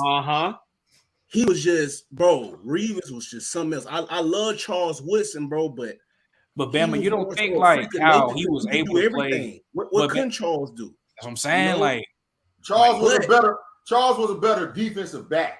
Yes, true. Exactly. That's what he was. Just like that. Revis was a better corner. Technician, man. The reason why I will still give Darrelle Revis the edge is because playing man-to-man coverage in an island where your defensive coordinator has basically decided, cool, we're not giving you no help, and we're sending zero damn near every time. Zero every play. Hey, you got to play Randy Moss twice a year. I need you to line up and erase these dudes. And he lined up and erased them all. The only one who had a shot to make it a dogfight was Randy Moss. Randy Moss, top 2 all-time receiver. Like he had that one catch over him. And people forget after he had the catch, I'm pretty sure after the same game, he didn't do shit after that. He had that catch. He ain't do nothing after that. And I'm pretty sure Darrelle Revis had the catch. Yeah. Like 4 for 35. What they were 24. What they were 4 for 37. Like what they were I was about to say what they were asking him to do as a corner is so hard. Yeah, Aaron Butter said it because it was like a group of receivers, bro. He did dirty. He made bro, Moss, Andre Johnson, Marquez Costa, Steve Smith, Reggie Wayne held them all to 35 yards in the same season. Revis cut up that year, bro. I'm trying to tell you, Revis bugged out, boy. Revis is what happens when you get a. We didn't use him right at the books, bro. We didn't use Revis right at the books. Also a technician, like that dude was so sound in everything that he did. Like even his down years. At like after he left the Jets, where he's playing nickel in Tampa and all this other stuff, he was still really good. He just wasn't Darrelle Revis. Like in man, y'all gotta understand. 09 that season in man coverage, bro. He basically allowed 2 catches a game. I mean, closer to 3 if you do the decimals. You know what? People really be hating on Darrelle Revis though. Like he not that. 3 catches a game, bro. Ted Ginn. Or Ted Ginn and Lewis Murphy are the ones that had the most yards on him, bro. Crazy. That's insane. Terrell Owens had a combined less than 50 yards. Lewis Murphy in one game had more yards than Terrell Owens did against Darrelle Revis in 2. Lewis Murphy is good. Lewis Murphy, boy, god damn. He ain't Terrell Owens. He ain't T.O. That motherfucker. I don't know. Got lucky. Pete for Pete versus Revis, Lewis Murphy T.O. Hey, Trey. Hey, I forgot though. We said the only person I'm gonna tell you to give. No, I lied. Stevie Johnson. He used to give Revis fist sometimes. Oh yeah.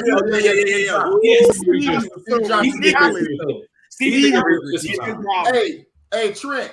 You know how it is, bro. Stevie Johnson was so slow, bro. So that's hard to guard. No, it wasn't that he was slow, Cruiser. It wasn't that he was slow. He was the only receiver in the league that used to run his comebacks, and he used to fully like drop to the ground to where he put his hand on the ground and come back up out of him. Yeah, you did not know how to deal with that.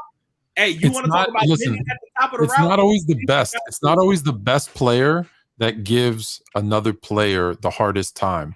And I always think back to that thing that Shaq told us, right? Who's your toughest matchup? Basketball, I'm talking now. And Shaq was like, Bryant Big Country Reeves. And you're like, what? He was just so slow and so big, and he would just turn around and do this little baby hook, and he would always like just buckets on me. He's just always getting buckets on me. He's nowhere near the best center ever, but it's a weird guy like that. Usually everybody's kryptonite is somebody you wouldn't like, especially with the elite guys. Yeah. Usually they kryptonite is somebody that like you might forget about in a couple of years. Yeah, you're like, what? Yeah. Jalen Ramsey versus Champ Bailey. Champ Bailey. See, you know, but hold on. Champ Bailey, bro. Wait. That's my dog. For right now. Champ right now. Okay, but here's the thing. Right now. Yes. For right now, it is Champ. Champ. Jalen Ramsey does the Charles Woodson, and he moves over to safety, and he's becoming a lead in that. I'm like, it's more of a conversation because last year at Denver. Oh my god, bro, we talked about Darrelle Revis, like that 2009 year. Jalen Ramsey had a mini Revis here in 2020, locking down everybody, just like Darrelle Revis on one side of the field, just traveling, just like Bailey. Yeah, so I'm just saying, for right now, it's Champ. It's Champ too. Bailey was a real thing. Like Champ, yeah, it's right now. Jalen Clancy. I can do nicknames too. Like I'm saying, like it might be like, bro, it could be Jalen in the future, but for right now, it's Champ. Though. I'm giving the edge to Champ, but it's a lot closer than what people would think. Was Champ there when they got smacked in the Super Bowl? Bro, G baby, do you see why I say Brandon? He was long. G baby, do you see why I say Brandon? Yo, do y'all see why I say Brandon Sabat? Do you see this? He was never a shutdown corner. He got to be tall at this point. This got to be Hellfire's burner account. Block him. It's like, don't block him. Don't block him. Don't. I don't have to block him. No. All right. So let's get on to our next segment. It'll be really quick. It'll be really quick because it's the title of the video, so we have to do it. Fraud Watch. Show over. Quick. Yeah, Fraud Watch real quick. I want to know if these wide receivers on Fraud Watch. Yes or no? Odell Beckham. I don't want to say fraud. Yes. Dang. He's got to be, bro. He's got to be, bro. He's got to be. Yes. Okay, yeah, sure. I guess, hey, and he going with a guy that pretty much most people here, he could be the second best quarterback in the league if he starts selling. I don't believe that. Fraud watch. So. Christian Kirk. Yes. Yes. No. You want to know why I say no? Because Calvin really coming back, and I think he is more on fraud watch than Christian Kirk. Because I was expecting Calvin really to come back and be top 15. Yeah, but G baby, but if he's not and he's getting most of those targets, Christian Kirk can be in trouble. But Calvin could be more on the outside, and then Christian Kirk still being that. Christian Kirk. Hey, don't forget about Ingram. Ingram to the Kirk was last year. Are you convinced? Are you convinced that Christian Kirk is a great wide receiver? And if not, he's on fraud watch. He's just all. I am. I actually been high on him ever since his days on the Cardinals. On the Cardinals, okay. Yeah. Like when they signed him, even though the contract was OD, I actually liked the signing. Okay. The contract is not nearly as OD as I think people gave him a hard time because of the contract, but that's not his fault. But you know what? He earned it because it was Christian Kirk, so people thought it was overpaid. They didn't watch him because he was actually really good on the Cardinals. They just didn't watch him or pay attention to him at all. And it was like, okay, y'all just stupid. He was just stupid. DK Metcalf. Oh, that's a bad one. No, can I answer that one? Because yes, but it's not his fault. You think Gino gonna regress this year, Fluent? I know Gino's gonna regress this season. So him can't wait. And you know what's crazy? I can't wait for it to happen. So bottom left over here, bottom left can be like, you know what? I'm sorry, G baby. I got fooled by the sauce. And he really wasn't that good. I don't get fooled by magical season. But the thing is, I don't get fooled by the sauce. So like me being high on this guy, this should really you was high on Ryan Tannehill and I wasn't. I just knew who he was. No, we weren't. Yes, I was. You get confused. That's what y'all was defending him. Y'all was defending him. No, you were defending him because you tried to make it seem that Matt Ryan was tears and above. He was terrible. Matt Ryan was still better than him. I don't give a fuck. He wasn't. No, you made it seem like it was tearing above. That's how the Mo Cox thing happened. The year before, yes. That's literally how Mo Cox happened. Even then, this season wasn't. He battled. He went through a lot. He went through a lot. We finished this topic. Some of us need to go to sleep. Yeah, I feel you. I gotta start 30 minutes later too. Tyler Lockett. No. Same reason as DK. That's Mr. Consistent right there. Yeah, it don't matter who playing QB. Yeah. Tyler Lockett gonna do his thing, bro. Jerry Jeudy. Yes. Hey, I'm gonna tell you he has to have a big season this year. Jerry's gonna have a good season this year, bro. If he doesn't have a good year this year, that is a draft. The receivers coach that he got, that dude is a dog. So if Coach Cobra can't get you right, hey, bro, ain't no hope for you. Bro, I'm not gonna hold you, bro. If you don't get this, ain't you have a good season. It's a draft bust. Unless he for sure. It's a draft bust. He's trash. Chris Godwin. Jerry Jeudy. No, hell no. Chris Godwin's gonna regress this year. I don't think he's on fraud watch. I don't think Chris Godwin's on fraud watch because Chris Godwin is a good number 2. I don't. It's just his injuries. Like it's just his injuries. Yeah, like I don't. He's just another just guy. Mr. Consistent. Like I'll be honest. I don't think enough of him like as a football player. Not to say that like he's bad or anything, but like. To put him on fraud watch would imply that he's supposed to like have bigger expectations. Yeah, and I think he's gonna miss Tom Brady a little bit. I'm sure he will. You think? Flu Jackson was in Vegas last week due to menace. She a wild boy. She a wild. I don't know. Lamar Jackson apparently. No, I don't think it was saying. Okay, never Hey, mind. Flu Jackson was in Vegas last week due to menace. Yeah, Fluent. Does he mean Hugh Jackson? My guy or Lamar Jackson? No, he's calling you Flu for short for fluent. No, he's asking if it's Hugh Jackson or Lamar Jackson. Yeah, I don't know at that. I'm assuming it's got to be Lamar because I don't know what Hugh would be doing over there. I just because I thought because of him, his and our relationship, he was just. You see this chat, bro? This chat is cooked, bro. Yeah. Getting hosed. Okay, guys, y'all be safe, bro. Salute to y'all. Like and subscribe to the video. Wait. One more. Start bench cut trade. Peaks. Gronk, Kelsey, Antonio Gates, Shannon Sharp. Another is Brian Urlacher, DeMarcus Ward, Fred Warner, or Terrell Suggs. Jesus. Hey, look, I'll tell you right now. You know who's being cut out of them tight ends, though. Y'all can get him out now. Get him out now.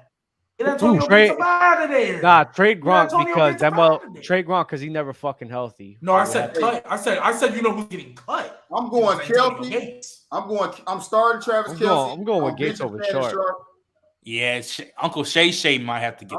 Hey, Shay was nasty, dog. I'm going Shay over Antonio, bro. Kelsey getting cut. You said what? I said Kelsey getting cut. That's what the hell I said. What the fuck? No way. What in the hell? You are drunk as hell. Why? Great. What? Yeah, we good, bro. Wrap it up. Because he can't block. Is it because he can't block? No, because I'm still keeping Shannon Sharp. Like, what you mean? Like, I got Gronk and Shannon Sharp. I'm sorry. So what is it?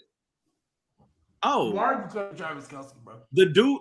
Okay, if you're asking me what it is, the reason why is because, like, there's Antonio Gates on that list, Shannon Sharp's on that list. There are guys that offer the same things that Travis Kelce offers, but I think they're a little better. I'm not gonna lie, you're not telling me Antonio is better than Travis Kelce, bro. You're not telling me that shit, bro. You're not telling me that shit. I'm sorry, you're not telling me that. You're not telling me Antonio is better than Travis Kelce. You're not telling me that.